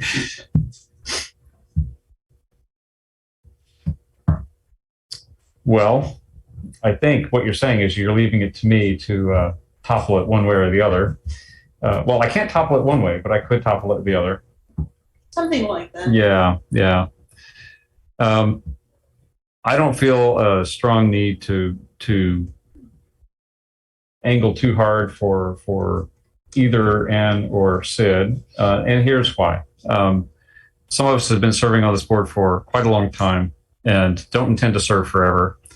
And seeing fresh faces and familiar faces stand and say, hey, it's time for me to get involved. I think, let me just tell this one brief story. One of the board members back in 1997 twisted my arm and said, hey, you were really involved with the tunnel. We have an opening on the board. Why don't you come try for the appointment? And so I did. And I did not get picked. But I started volunteering, and I helped build a website and do some other things with the district and got involved. And when an opportunity opened up, not all that long afterwards, a year or two, there was another opening, and I stood again. And again, there were several people in the room, and that time I got picked. That'll teach you. Yeah, well, apparently it didn't, but this is a really good moment where I see three people on a good trajectory for deeper involvement. So if it's not tonight, then for this board seat, there's what's happening with the MCC, and then there's subsequent openings plus volunteer opportunities. For example, Greg has been very involved as a volunteer. Even though he's doing MCC work, he volunteers to help us out with things like what's going on with our finances. So, where the interest is, there is definitely opportunity. So I'm going to lean towards Sid tonight. And I think if I understand the straw poll, that looks like that would be three of us saying for sure. And Catherine, let me ask, are you okay with that? I think it's great. I've worked with Sid on business deals for years, and I'm always impressed with Sid's energy. So I think, and Sid brings a one of her superpowers, Bill, is she is an artist. She sees the world through a slightly differently fragmented lens than some of the others of us, and she is a good problem solver in that regard. Cool. That's good. I will say, however, we do not have parks powers. If we have parks powers and we have to go to LAFCO to get them, we are looking at possibly a requirement that we get consolidated with GCSD. My preference is that we continue with our recreation powers, which we are allowed with our water powers through LAFCO, and keep ourselves from becoming a parks district. I think the economics of a parks district and the issues that GCSD is having right now show that there are many unanticipated problems with that. And I think for Montara, I think working towards a recreation powers inherent in our water powers that's, yes, Christine, still need to be approved by LAFCO. I give up. But I think we should do it. And I think Sid and Ann and Richard and anybody else who cares, let's get it going. Let's do it. Okay, so let's take care of some business. We have in front of us a resolution, and I'm trying to find the right one because I was scrolling around. Yeah, I see a bunch of resolutions. This is, okay, I found it. So we have in front of us a resolution of the Board of Directors of the Montara Water and Sanitary District, San Mateo County, California, filling the vacancy on the Board of Directors by appointment. I do have a very important question, and Sid, I need you in the room for this one. Sid. I just had to get up. Yeah, Sid, for this, we have to, we need to name you in the resolution, and I would like to record your name in the way that you would prefer. I use my legal name, which is on my driver's license and my property tax, as Carlisle Ann Young, and that is my name. Sid has been my nickname since my little brother was born, and City, because he couldn't pronounce Sisty. I told him I was his big Sisty, and it became City. And then when I turned 30, it just shortened to Sid because I didn't want to sound like a yuppie handbook kind of a person. But if you want to put me down in the resolution, I do this on my business card and everything else. I put Sid in quotes, Carlisle Ann Young, with my real estate license, or, you know, even when I address the Board of Supervisors, Don Horsley would refer to me as Sid, even though I identified myself on camera and on Zoom as Carlisle Ann Young. So Okay, you can do it that way if you want. Thank you. I suggest that we do Sid in quotes, Carlisle Ann Young. Yeah. And so for the minutes and for the resolution, when we fill it in, that's what we'll do. So thank you. So I make the motion that we fill the vacancy with Carlisle and Young Sid. By passing the resolution in front of us. Yes. I second that. Oh, Bill got a second tonight. All right. Congratulations. Bill, can you pass a second? All right. Well, it's a resolution. Let's do this by. Quotes there, but that's the thing. Okay, we'll get to that in a second. Okay. Let's do a roll call. Peter, Catherine, Aye. Bill, Aye. and I vote aye. The motion carries 4-0. Congratulations, Sid. And again, with tremendous and deep, heartfelt thanks, Richard and Ann, thank you very much for putting yourselves forward.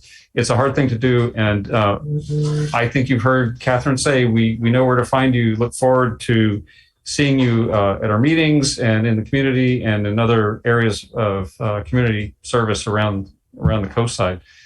With that, we have another bit of business, and that is swearing in our new board member. Wait, Scott, I just wanted to say to Ann that I think she and I sing off the same song sheet at the Board of Supervisors and MCC and every other meeting I've heard her speak at.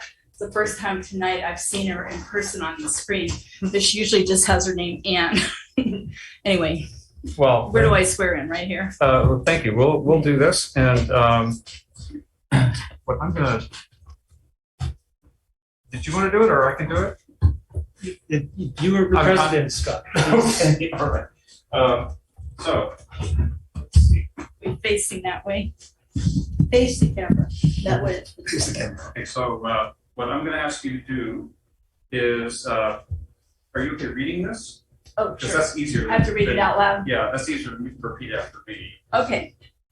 This is the sworn statement of eligibility and oath of office. I, Sid, Carlisle and Young, do solemnly swear to affirm that I am a registered voter residing within the boundaries of the Montara Water and Sanitary District, and that I will support and defend the Constitution of the United States and the Constitution of the State of California against all enemies, foreign and domestic, that I will bear truth, faith, and allegiance to the Constitution of the United States and the Constitution of the State of California, that I take this obligation freely without any mental reservation or purpose of evasion, and that I will well and faithfully discharge the duties upon which I'm about to enter. So help me God. Congratulations, Sid. Thank you so much. That is a solemn promise that you're making, and one that we have all made, and we welcome you to the board table, and if you would take your seat. Thank you so much. You're welcome.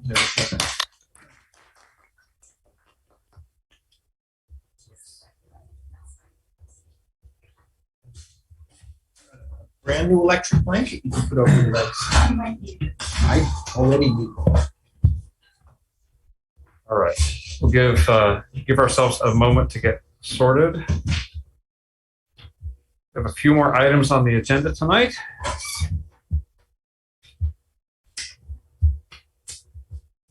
It's great to be back at the physical table with 5 of us here to debate all matters, no matter how small.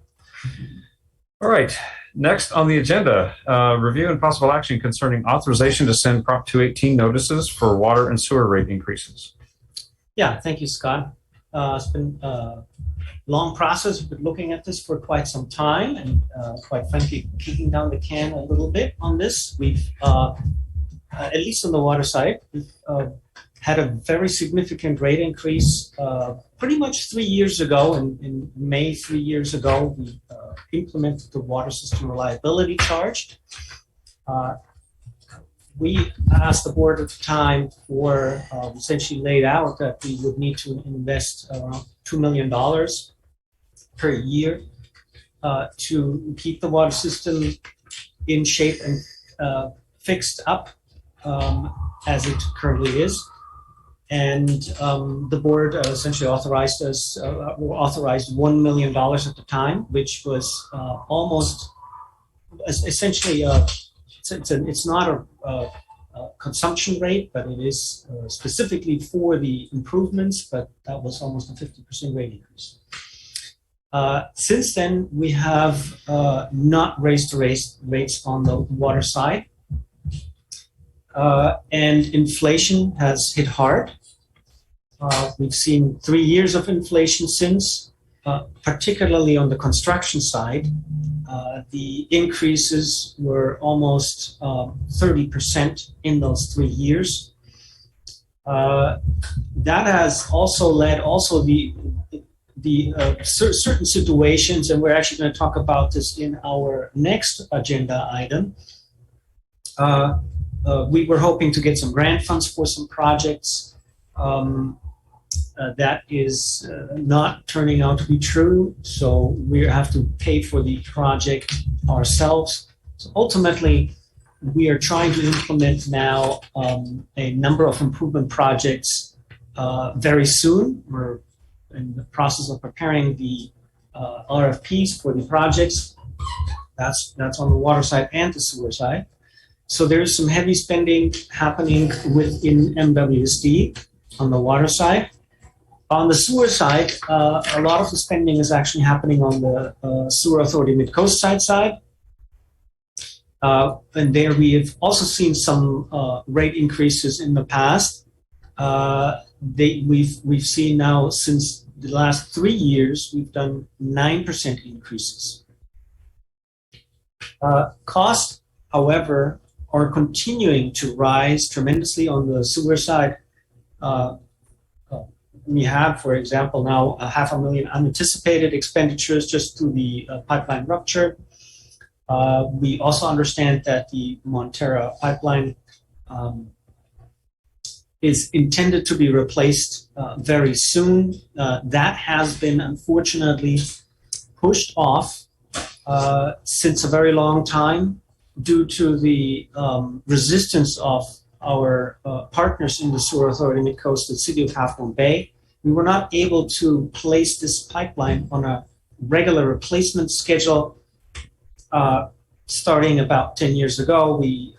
That was the intention, and we would be done by now, and the cost would be, compared to what we're running into right now, minimal.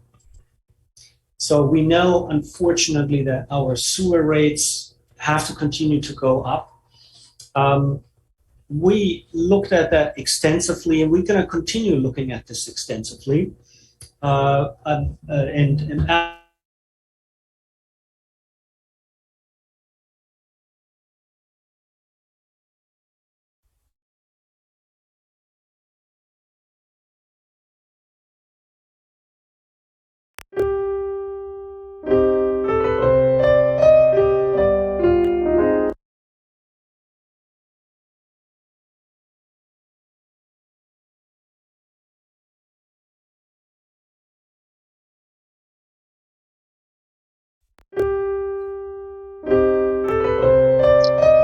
So we can still see in the boardroom, but clearly the lights have gone out and no audio that I'm hearing. They may have blown a breaker. They were concerned.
and stretched it out to 6 years. So our hope is that we can do the same, but we want to go through the process at one time right now for a 3-year Prop 218. And Alex Handlers with Bartle Wells has, I think he's going to explain this a little bit more in detail. And Alex, I think you have a presentation that follows a little bit along what I already said and puts a bit more emphasis on this. So I'm going to ask you to proceed. Let me ask you, Alex, since we're on battery here, if you could keep it quick. Oh, yes. That's my intent, as it always is. But let me pull this up here. Oh, of course. And get this going. And I'll just try. Yeah, Clemens covered, I think, a lot of the background right there. So I hope folks can see the presentation there. It's visible to everybody? Yes. Okay, great. Yes. Well, yeah, I mean, that's the purpose of this meeting, as Clemens mentioned. We just want to, present the proposed rates, look for board direction to move forward with the 218 process or whatever else the board wants to direct on this issue. And again, just the background. I know some of the stuff I've mentioned before. I never know if you have new folks watching these meetings. Your enterprises are fully self-supporting. You rely mostly on revenues from water and sewer rates. So you've got to keep those at adequate levels. In my mind, from a third-party independent financial advisor perspective, your district has done a great job. No one likes raising rates, but you've consistently adopted the rate increases you've needed and try to phase them in over time to support your funding needs. As Clemens already talked about, you adopted the new water system reliability charge a few years back. At the time, we knew the financial needs were closer to $2 million a year, but kind of as a first step, the board adopted a charge to generate $1 million a year for capital needs for your aging infrastructure. And on the sewer side, you've done a great job over the past 5 years. Before that had been, these steady annual inflationary rate increases. But as you realize these long-term capital needs going back a number of years, both at the district and at Sewer Authority Mid-Coast side, you started phasing in, more than inflationary rate increases. So it's been, significant increases over 5 years. And you've done a great job, but we haven't scaled the top of the mountain yet, particularly with the capital needs.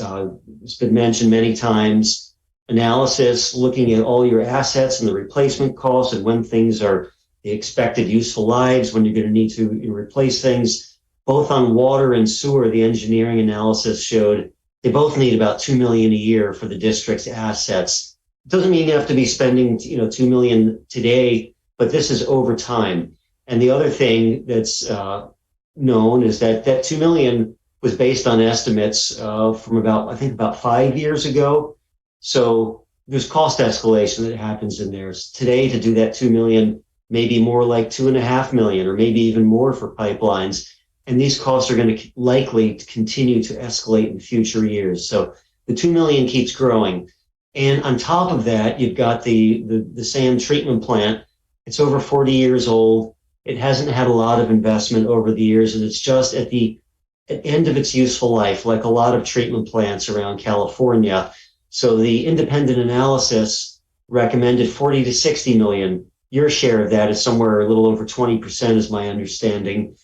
Just for the treatment plant. And then you've got the intertie pipeline, $14 million of the latest cost estimates. It might be a challenge getting financing for that if all the partner agencies aren't on board. So my understanding is this is going to have to be replaced on a pay-as-you-go basis, most likely, spread over a number of years. So you've got a lot of capital needs. Obviously, your rates don't support this level of funding. So from where do we go from here? And Clemens mentioned you also have to keep up with cost inflation. So there's no right or wrong answer with a lot of these rate increases. It's a balance of competing objectives. We know we've got a lot of funding needs. We know we've been taking steps in the right direction, but we're not quite there yet. So what additional steps do we want to take from here going forward? So as Clemens already mentioned, what's being proposed is 6% rate increases this upcoming year, and then 9% rate increases in each of the following 2 years, to be proposed as the maximum authorized rate increases. And of course, you can continue to evaluate. And if you get a massive amount of FEMA funding and everything's getting funded from outside, you may be able to get by with less and spread these rate increases over more years, like the district has done in the past. So it's not an exact science. It's, how do we want to get from here to there? What are the next steps we take? Understanding the less you do now, the bigger rate increases you're going to do later and vice versa. So we're trying to, chart a prudent course and come back in a few years and reevaluate and adjust course as needed. In addition to that, we redid the sewer rates 5 years ago on a cost of service basis. Under Prop 218, the rates are supposed to have a reasonable nexus with the cost of service. So we did that to your sewer rates 5 years ago. There's no need to change anything there. Those are across the board rate increases. Same with the water system reliability charges. But your water rate structure itself hasn't been independently evaluated and recalculated in over a decade. So we went through that process to make sure the rates are in line with the cost of service. And I want to talk about, there's a few minor tweaks to your rate structure. They don't affect that many customers because most of your customers are, these 5/8 by 3/4 inch meters. That's like 95% of the customers. But some of the modifications are, one, just in this run through, we're looking at the fixed charges being 1/3, the quantity charges being 2/3 of revenue recovery. It's similar to what you have now. When you combine that with the fixed water system reliability charges, it works out to be more like a 60% fixed revenue recovery from your combined water rates, 40 on the volumetric side, which is very good number from my perspective. We're looking at a 3-year phase-in of the fixed charges for each meter size. The rates you charge each meter size were established long ago and are not in line with meter capacity, and is pretty common in the industry to have the charges for each meter size, be in line with the meter capacity. So if a 3-inch meter has 10 times the capacity of the base, 5/8 by 3/4 inch meter, then their fixed charge would also be 10 times that. So your current charges are not in line with AWWA. It doesn't mean there's anything, illegal or wrong about it. It's just, it's kind of an old, I'm not sure what the basis was for the existing rates, but what we're recommending is phasing into those meter capacity ratios in the fixed charges over the next 3 years.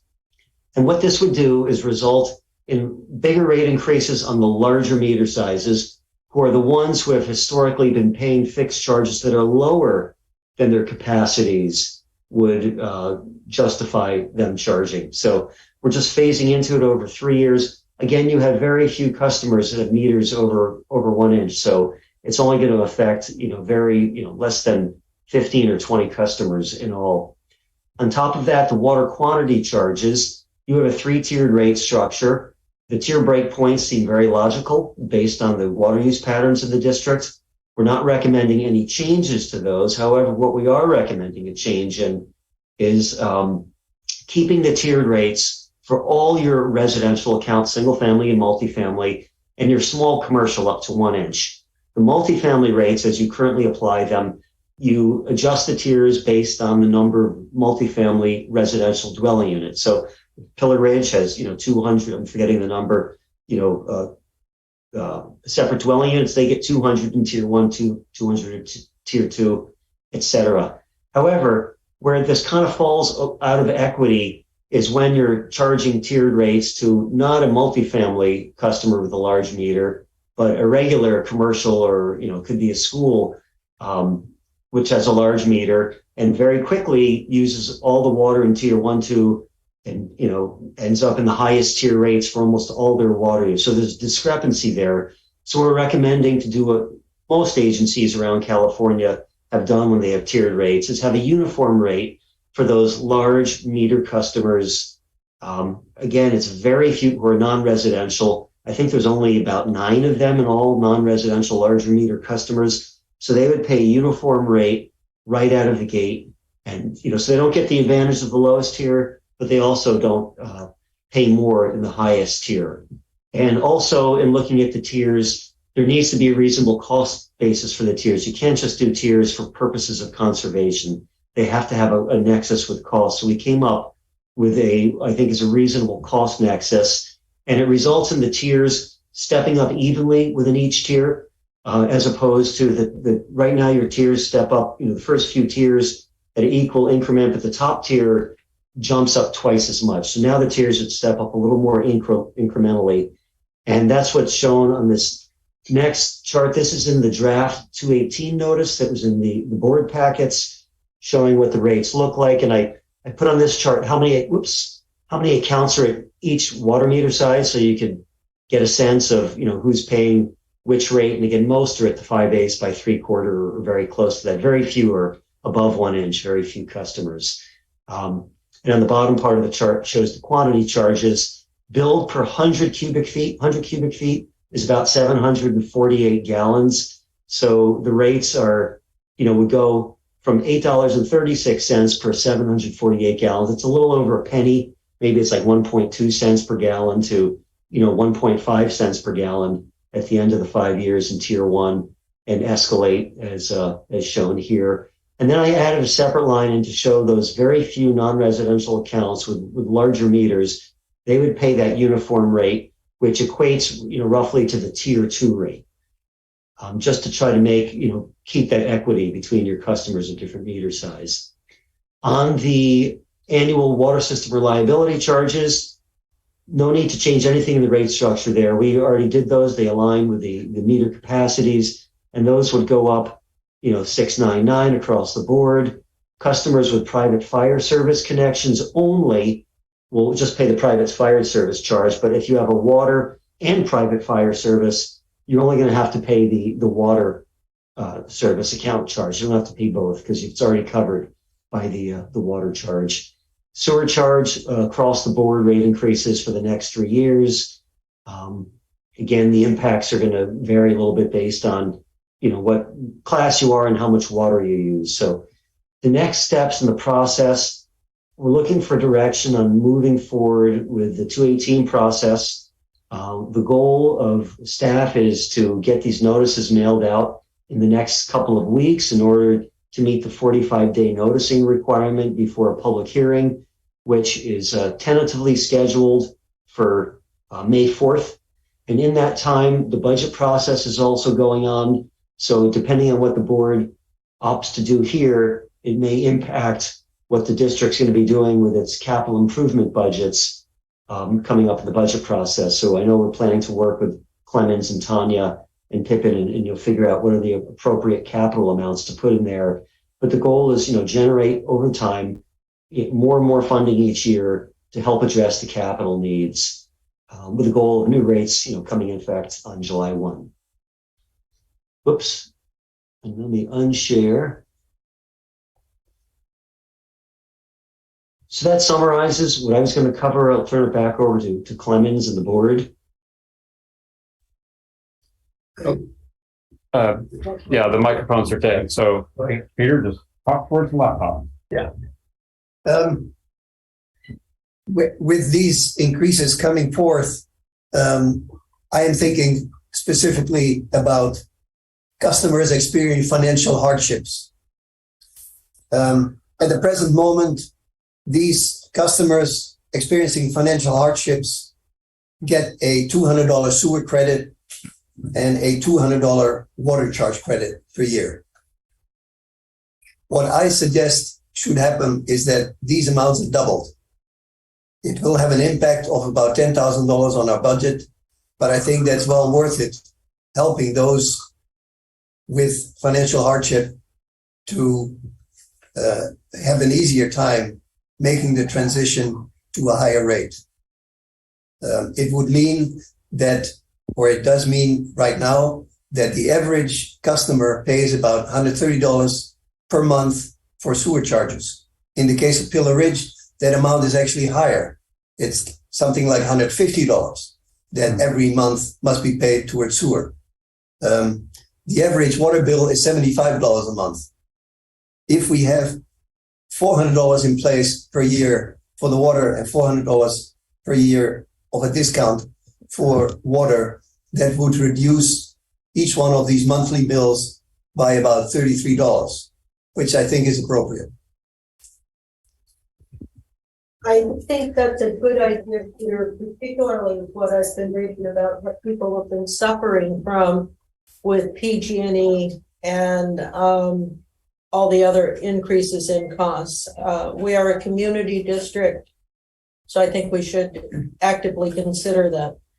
Now, just to make sure, these customers experiencing financial hardships must qualify for the PG&E Care program or the Ecology of the Coast Low Income Rate program.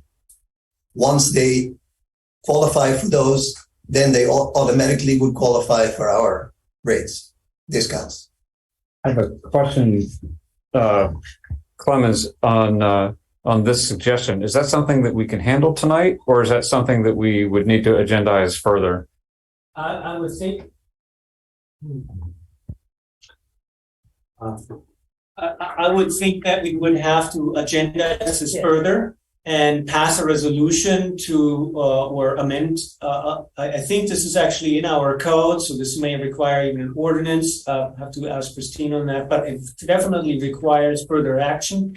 So if the board agrees with the suggestion, we can bring this at a later time and prepare it and ensure that by the latest by the public hearing in May, this item would be prepared and ready to be approved by this board.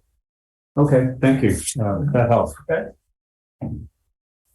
Let's see. I'm sitting here watching batteries, so if I sound like I'm under a little time pressure, yes, We all are. we all are. Let's Greg quickly. My concern is that this rate increase isn't going to be enough. And you're aware of the analyses I've done that basically demonstrate most of the public works agencies out here are actuarially bankrupt. So my concern is you're going to have another surprise in the coming years, but you haven't shown the homework here. There's no projections of the details. There's no calculations of the reserves. And I could guess at a couple of variations that I might suggest, but without seeing the details, I can't say for sure. The water system reliability charge you adopted was half of what was recommended the last time. I think the idea of fixed and variable mix is good, but I would probably suggest 50-50. So the good news is I think we have an opportunity to do something here quick. And I think Ann pointed it out first. I didn't realize there was a deadline to try and get some money from the county. I'm motivated to have an agenda item on May 8th at the MCC that asks the county for whatever we can get. And that would maybe include Pillar Ridge coverage. So if the board, somebody, Clemens, would send me material that I could present on March 8th and some numbers as to what you think is justifiable, I would like to put this in front of Ray before, did they say Dave Pine was going to grab all the money? I mean, that's just nuts. So I would like to get going, putting a proposal in front of the Board of Supervisors through Ray Mueller starting next week. You go ahead with a rate increase. You're not going to change that. You got all the momentum on that. But I think we need to go beyond that. There's a famous quote that one of the people you know won't let me say he said in public, which was, back in 1974, we got 7/8 of the money from the Clean Water Act, but we forgot we would have to replace the plant. And that's where you and everybody else are in terms of having a replacement cost deficit that is multiples of what's on your books. And I think this is a great time to try and use FEMA or whatever as a mechanism to get the county to try and help reinvigorate our capital structure on top of what else you're doing. So that's my proposal. Thanks. All right. Can't say it was brief, but as we know, things tend to expand and get bigger than we ever planned for. So there you go. What is the motion we're looking for? That's a good question. I have that hidden back behind the Zoom meeting. Can I ask a question in the meantime? Yeah. Well, let's see. The recommendation is to review the attached draft Prop 218 notice and authorize the distribution of a final version. Okay. After Sid, I Sid? would like to. Well, I couldn't see the presentation online because we lost power, and I tried to print out the agenda package before I left the house, but I couldn't get internet. So are you voting tonight on the rate increases that were shown here on this draft? What we're voting on is whether or not to give instruction to staff to authorize them to turn this into a final and ship it out. So we won't have a chance to look at rate tiers or numbers after tonight. No. Okay. The reason. That's okay. I just wanted to know. Well, okay. The reasons for it is the time. I understand the timing. Okay.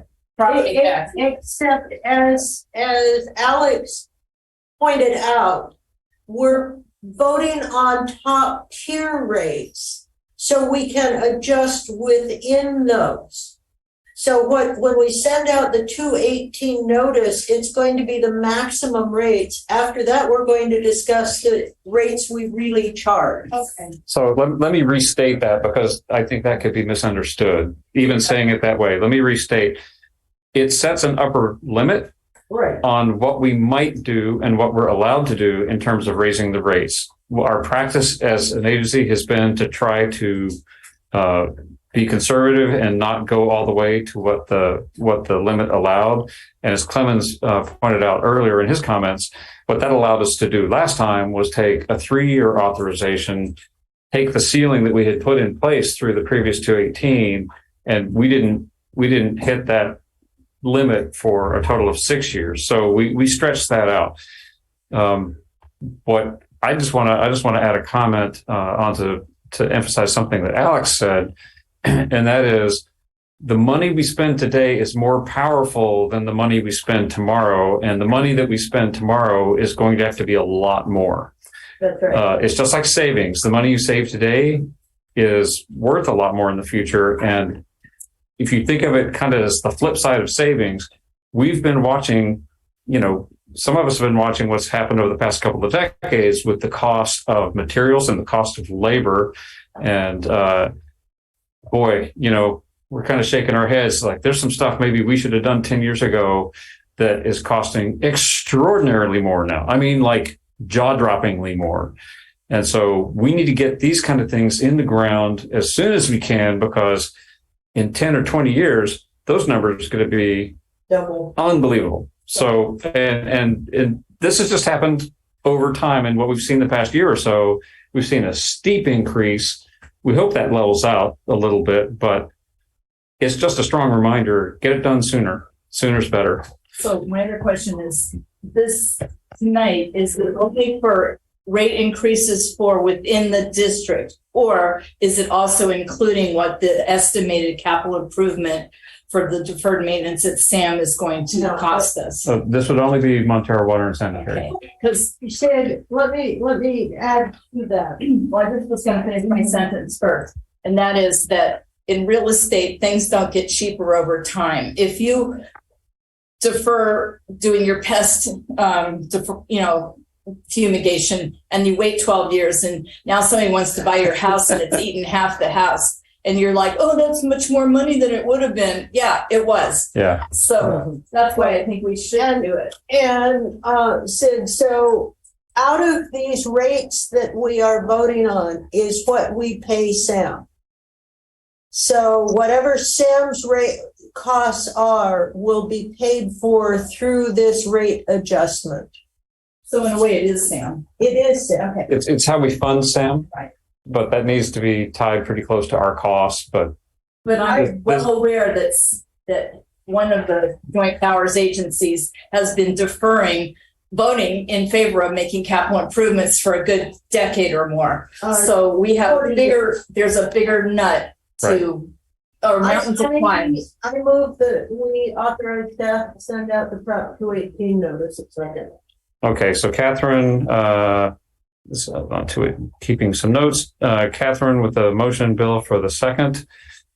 This is for, this is just an authorization. So all in favor? Aye. All opposed? The motion carries 5-0.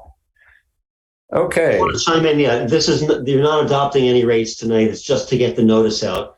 You're going to be considering the rates at the May board meeting. Right. And is that water and sewer or just water? It's water and sewer. Okay. And Alex is right. What we've done, though, in order for us to actually consider rates, we have to have given the notice, and we have to give notice of what the material effect of the proposed change would be. So even though we'll authorize the rates later, if we don't do this tonight, we can't do it later. So we have authorized it. And Alex, thank you very much. Let's now go to bookmark. Oh, I want to mention, thank you, Clemens and staff. The new PDF format with the bookmarks is fantastic. Thank you so much. Thank you. And especially tonight with everything going a little haywire, it's great to have it all in one place. Okay. So let me find. Pillar Ridge. Yep. I just have to get here. The race against batteries. Okay. Review and possible action concerning the Pillar Ridge Supply Reliability Improvement Project. Clemens, I can read this, or I'm going to hand this over to Tanya. Okay. I think Tanya, you can present this best and quick. Thank you. Okay.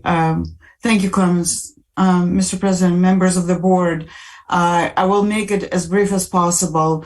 This is a project update for the board. It's an informational item only for the Pillar Ridge Reliability Improvements Project. As you are aware, the district has purchased the system and had a plan to improve it. We had the CEQA and all permitting has been approved, certified by this board. We have been waiting for the DWR grant potential, which we were put on a low priority list. However, the project is nearly designed, and this project, so we're not sure anymore whether or not we'll get the grant money. To follow the previous discussion, while we're waiting, the costs are increasing. So we're suggesting to bifurcate the project into two phases to do the much needed water treatment plant improvements and well improvements first.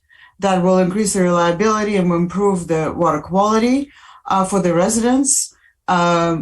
Which is important to note that the community has been involved, and we received a lot of comments. There are a lot of work that been conducted with the community, also to prevent this bifurcation will also ease the disturbance to the community, and the playground and the staging area would be smaller. And then in the 2 to 3 years, or when we can, when the capital money is assembled, we will replace the tanks, the storage tanks at the Pillar Ridge. It does make it into two projects, but at least we can move forward with we suggest that we move forward with the improvements to the treatment plant as soon as possible, and we'll build this would be aiming to bid this project in the spring of this year, and in the construction money will come out of the next fiscal year funds. This is included in the CIP, has been for quite a few years, and that's pretty much it. It's almost a shovel-ready project. We just need to bifurcate the big package into two. Okay. So this is. Thank you, Tanya. This is for board information only. We're not being asked for any action tonight, but do we have any questions? Sid? I would just like to say that I think this would be a perfect thing to try to piggyback on asking for Measure K money, because I saw right here that DWR said this project was put on the low priority list. But it would be great if since we're really under the gun to apply for one of those grants, there's a whole website for Measure K and what would qualify. But one of the big things you always hear from the county is equity, and the Pillar Ridge community could have really used it. So I know Greg said he'll get on it, but you guys could look it up after the meeting starts if you want to look on Measure K on the county. Okay. Look it up. Thank you. Look it up. We. I'm just saying, why delegate it to Greg? No. Board members. And I'm saying Sid. I will. We. I'm saying CC and MWSD can work together on this. Yeah, of course. Putting grants together, but I Oh, no. read up on what some of the requirements were under Measure K. Tanya, have you looked at Measure K at all? We have not. We were focusing on. I'm not sure how it applies, to be honest. I would need to look into it, but we will. We will do so. Absolutely. Thank you. Sounds like a chat with Clemens and. The worst they could say is no. Yeah, that's right. Okay. Any other questions before we move on? Thank you, Tanya. And shepherding projects like this, especially with everything that changes, you always do a really good job of finding the best way to be ready and angle and adapt as conditions change. So thank you for your work on this. Thank you. All right. We've got one more item on the open session. Review and possible action concerning transition from at-large to by-division based elections. Clemens, again, I can read it if you want, or... Just go ahead and read it out. Yes. Okay. Perfectly fine. This item is the first step in preparation for the district's transition from an at-large to a by-division election system pursuant to the stipulated judgment entered by the San Mateo County Superior Court on March 29th, 2022. Summary of key events. February 12th of 21, the district received a notice of violation of the California Voting Rights Act from John Sarsfield, an attorney representing a group of minority voters residing within the district, claiming that the district's at-large voting system violates the CVRA and threatened litigation if the district fails to transition to by-division system. We have an attached staff report. Due to the governor's COVID order, the district delayed making its decision to transition within the required 45-day statutory timeframe and instead worked with Mr. Sarsfield to reach an agreement for the transition pursuant to the terms set forth in the stipulated judgment. During that time, the district also launched an elected community service academy in which it conducted a series of outreach meetings, communications designed to engage and inform the community about the roles and responsibilities of directors elected to the MWSD Board of Directors, as well as the candidacy, campaign, and election processes to secure election to any open seat. Once the COVID order was lifted, this board made the decision to settle the lawsuit and agreed to the transition in order to avoid the uncertainty of litigation and high exposure to substantial litigation costs. Under the provisions of the stipulated judgment, the district is required to complete the transition no later than December 31st, 2023. That's this year. The transition process requires 5 public hearings spanning a period of approximately 3 months. Election sequencing will occur as follows. In the November 24 general election, 2 board member 4-year terms will be up, and those seats will be elected by division. Director Lohman's 4-year seat will also be up, but his remaining 2-year term will likely be elected at large. In 2026, all director seats will be elected by division. In order to assist with the transition, staff recommends retaining the consulting services of a demographer. Attached is a proposal submitted by Redistricting Partners, which contains a description of the scope of work and proposed general timeline for the transition. And the staff recommendation is to adopt the resolution declaring our intention to initiate procedures to transition from at-large to by-division elections pursuant to California Elections Code Section 10010E3A and taking related actions. Clemens, if you have anything to add to that, or? No, I think we passed a resolution that allows us to hire the demographer and start the process. That's exactly what we want. And that's a $30,000 charge. Yes. Okay, so the resolution would give staff permission to hire this demographer, and it would cost us $30,000. Do we have any questions or? Okay, let's start with Sid. I'm sorry, I think it may be. Is the demographer local? Because I listened to the one the fire board hired and he kept calling it the PCH or something, and he was out of Southern California. We've worked with this demographer some already, and we East Bay area. Yes. Okay. Yeah. Okay, that's one thing. No, And what does the by division mean? If you could it put needs in a it's nutshell. by district. So we have to divide up a district in That's right. MWSD. Okay. That's right. And nobody's happy about it, but I know it's silly, but does that mean it could be that 5 people from Montara get it or not? No. Never. That would No. never happen. This Okay. this would One be per district. one per district. Okay, That's thank you. right. Bill? Having been one of the only beneficiaries of community Zoom meetings encouraging people to run for office and so forth, I was mightily impressed by how that worked, and was, on the other hand, a little bit scared that I seemed to be maybe one of the only people who was going to run for anything, when it was a big district and we need more involvement than that. So when we had one person out of like 3,000 running, and now how are we going to have one person for 500 running?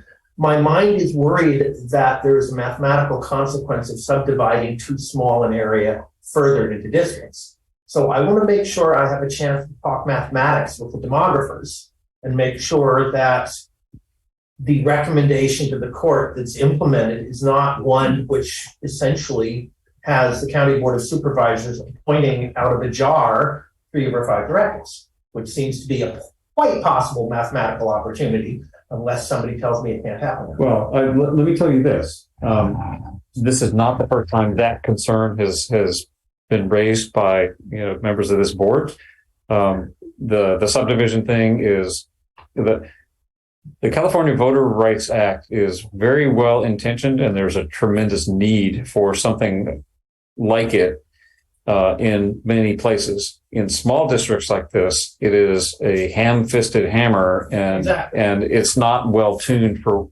I would like to get with some people, go to Sacramento, and say, look, we need this to be a little more nuanced, because we need to facilitate representation for underrepresented groups, but this mechanism is a little simplistic. And the point you make is exactly right. But we have already taken steps. I read it in the staff report. The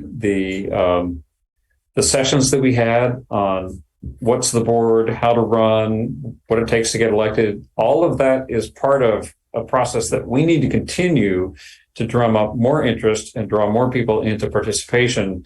That's how we're going to solve this, because more community participation, as we saw tonight, is a wonderful thing. Mm-hmm. Now imagine that we had more than that. And it's going to take a lot when we break down by district. And if the legislature doesn't change anything, and maybe they will, but let's assume they won't. It's up to us to encourage members of the community to seek the opportunity to step up. Well, yeah. And we also took another step, and that is we raised the meeting stipend, so that if somebody is in a situation where coming to a board meeting instead of earning wages would be an issue, perhaps the increase might be enough to make it possible to come to board meetings where hourly wages or something might make that really difficult. It's not going to solve everything, but we're seeing that same kind of trend happening now with juror daily reimbursements. I saw the same thing happening where some jurisdiction is saying, hey, we got to go to $100 a day, because what we're just counting out a whole lot of people, and if they show up, they're just getting cheated on their income, but a lot of them are trying to get out of it because it's just not enough. Mm-hmm. So we've got to hit this on several fronts. I have one more question, Scott, on the consultant that they hired. Do we have to take their recommendations? It's a pretty involved process that involves interaction between them and us, and I encourage you to read the proposal from them. It's got a lot of the detail. And the only reason I asked that is because I sat in the board of directors meeting last year when they had hired a whole group of local people to do the supervisory district lines committee, and then there were 2 different maps put forth, and at the meeting, Dave Canopus said, oh, I think we can do better than this. I'm going to go back to the drawing board and I'm going to make a map. And he made his map and they voted for that. And it included, it made District 3 enormous, included all of Menlo Park, Atherton, people that weren't necessarily in our district before. So, they didn't go by any of their guidelines. Right. Anyway. No, well, And this would be, the district had 3 or 4 different maps drawn, and then they selected them. So we can ask for more than one map. yeah. I will say, I personally want to see a district that includes a bit of Montara and Moss Beach in each district. Because So it won't be geographic then. No, Yes, well, no, yes, they will be geographic. they have a long border.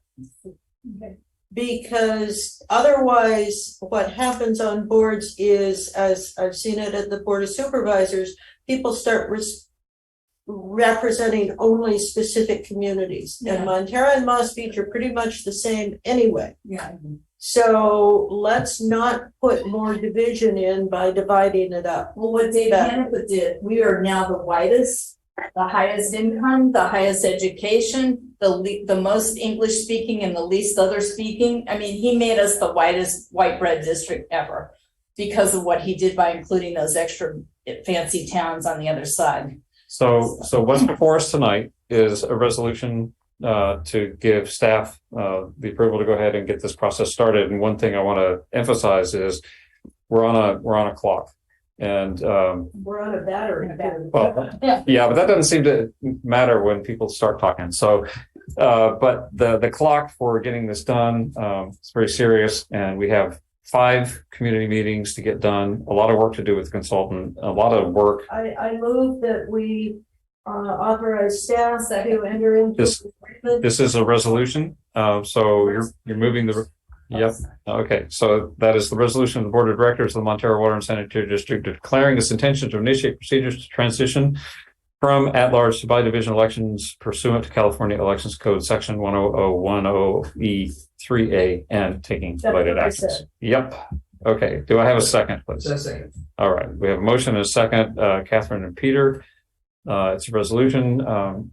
Peter, your vote? Yes. Catherine? Reluctantly, yes. Sid? Yes. Your first vote. Congratulations. Yes. Bill votes yes and Scott votes yes. So by 5-0, the resolution is adopted. I don't see where we had a choice anyway. So. Well, Look at that. Power. look at that. We voted the right way apparently because now we have power back. Let's look at that. The numbers. No, but the numbers went up. All right. Let's have some order. Oh, look, I have a gavel for the first time in 3 years. Let me ask for some order, please. Bill, Sid, we can chat technical later. So the next up on the agenda, we've got reports. And let me kill my mic. Well,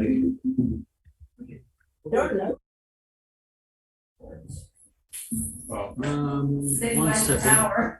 We still good. Let's get our audio video set up right. Greg, could you give us an audio check real quick? Could you just say something? I can't hear you. Okay, good job. All right. I think, You heard them when they were speaking on the monitor? yes. Okay, good. Okay, so Greg, you were being facetious, I take it. You hear us? Yes. Okay. Yeah. All right, we are back. Let's do reports, but let's pretend we're still on battery because it is 10:20. Getting the sewer authority mid-coast side. We're going. The big news. Sewer Authority is working on the budget. The Sewer Authority is working on the budget. The big news was the 61.5% annual flow rate, and we're going to have a special meeting on that and explain it. So that's about it. All right, thank you. Mid-Coast Council, Greg? Just stole one of my members. Well, I wasn't already in yet. I think you saw. I think you saw. So, at any rate, at the last SAM meeting, I asked the question, why haven't we had a forensic analysis of what happened during the storm? I never got an answer. I want to make that a formal request. And I would appreciate it if Montara would back me up when I make that request to the board of SAM. I want to request in writing for why there has not been a forensic analysis. They're studying the Pillarcitos Creek flow, which is tangential to the whole thing with that integral consulting group, but they're ignoring the inflow from Half Moon Bay. So in addition to that, I stand ready to help you guys do whatever I can to get Measure K money or anything else to support the district that has been damaged by this disaster and so forth and so on, to help Pillar Ridge get the equipment it needs in a more timely fashion. We have a meeting on March 8th. I need a letter that I can put before the board by that time, and I will talk to Ray about this to try and see if I can understand how maybe he's getting outmaneuvered by other supervisors who know more about this process. But thanks. Thank you, Greg. Catherine, do you have anything on CSDA or LAPCO? No. Okay, so let's attorney's report. Excuse me, no report, but I will just quickly mention that Director Slater Carter will be recusing herself from the closed session item pertaining to the real property located at 770 Hart Street. And so rather than disengaging from Zoom this time, Director Slater Carter, you will actually have to walk out of the room during closed session. Well, if we do it at the last item, I can just leave. That's Yes, correct. that is true. Correct. All right, do you have any director supports? How about general manager?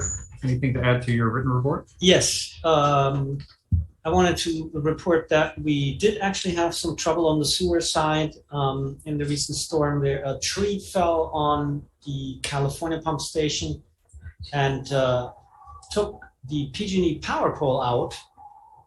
Unfortunately, that power pole was on our side of the fence, so PG&E just refused to replace it. I think we got the power pole installed through a contractor, but then needed a permit to reconnect. All of that took us now running the station on generator for a week. And I want to thank SAM staff for handling that for us. Another pump station in Seal Cove received also a power outage. That was 4 days ago, and we received notification that they would have to pull actually some wires, some conduits, and that was, I believe, also scheduled for today. I'm not quite sure if the work has been completed. That pump station had to be pumped out on a regular basis. So also thanks again for the SAM staff for handling all of that. That's it. Thanks.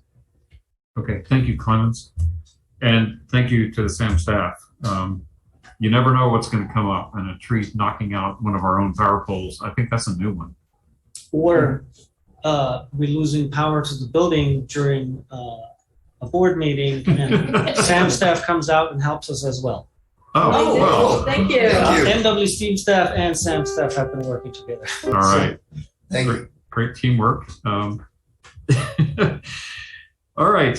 We are going to take a brief recess. We're going to bid our members of the public a fond farewell. Again, a big thank you to everyone who put their name forward and put themselves out there for consideration. We are so grateful that you've done so, and we look forward to seeing you again soon. Thank you for coming. When we come back into closed session, we won't have the camera, but we're going to talk about existing litigation with Half Moon Bay, them suing us, which has been ongoing for a very long time now. 3 potential cases of potential anticipated litigation, initiation of litigation, public employee performance evaluation, conference with labor negotiators with respect to our general manager, and then a conference with real property negotiators on 2 different properties, 771 Rivera Road in Montara and 770 Hart Street in Montara. If we take any action during closed session, we'll report that out, and that will be part of our minutes as well. And we have a curfew at 10:30, and so we're probably going to have to extend the meeting by a little bit. With that, Thank you, everybody, for joining in, and we're in recess. Let's take a 5-minute break. Yeah. Night. Night, everybody. Thank you. Thank you. Nice.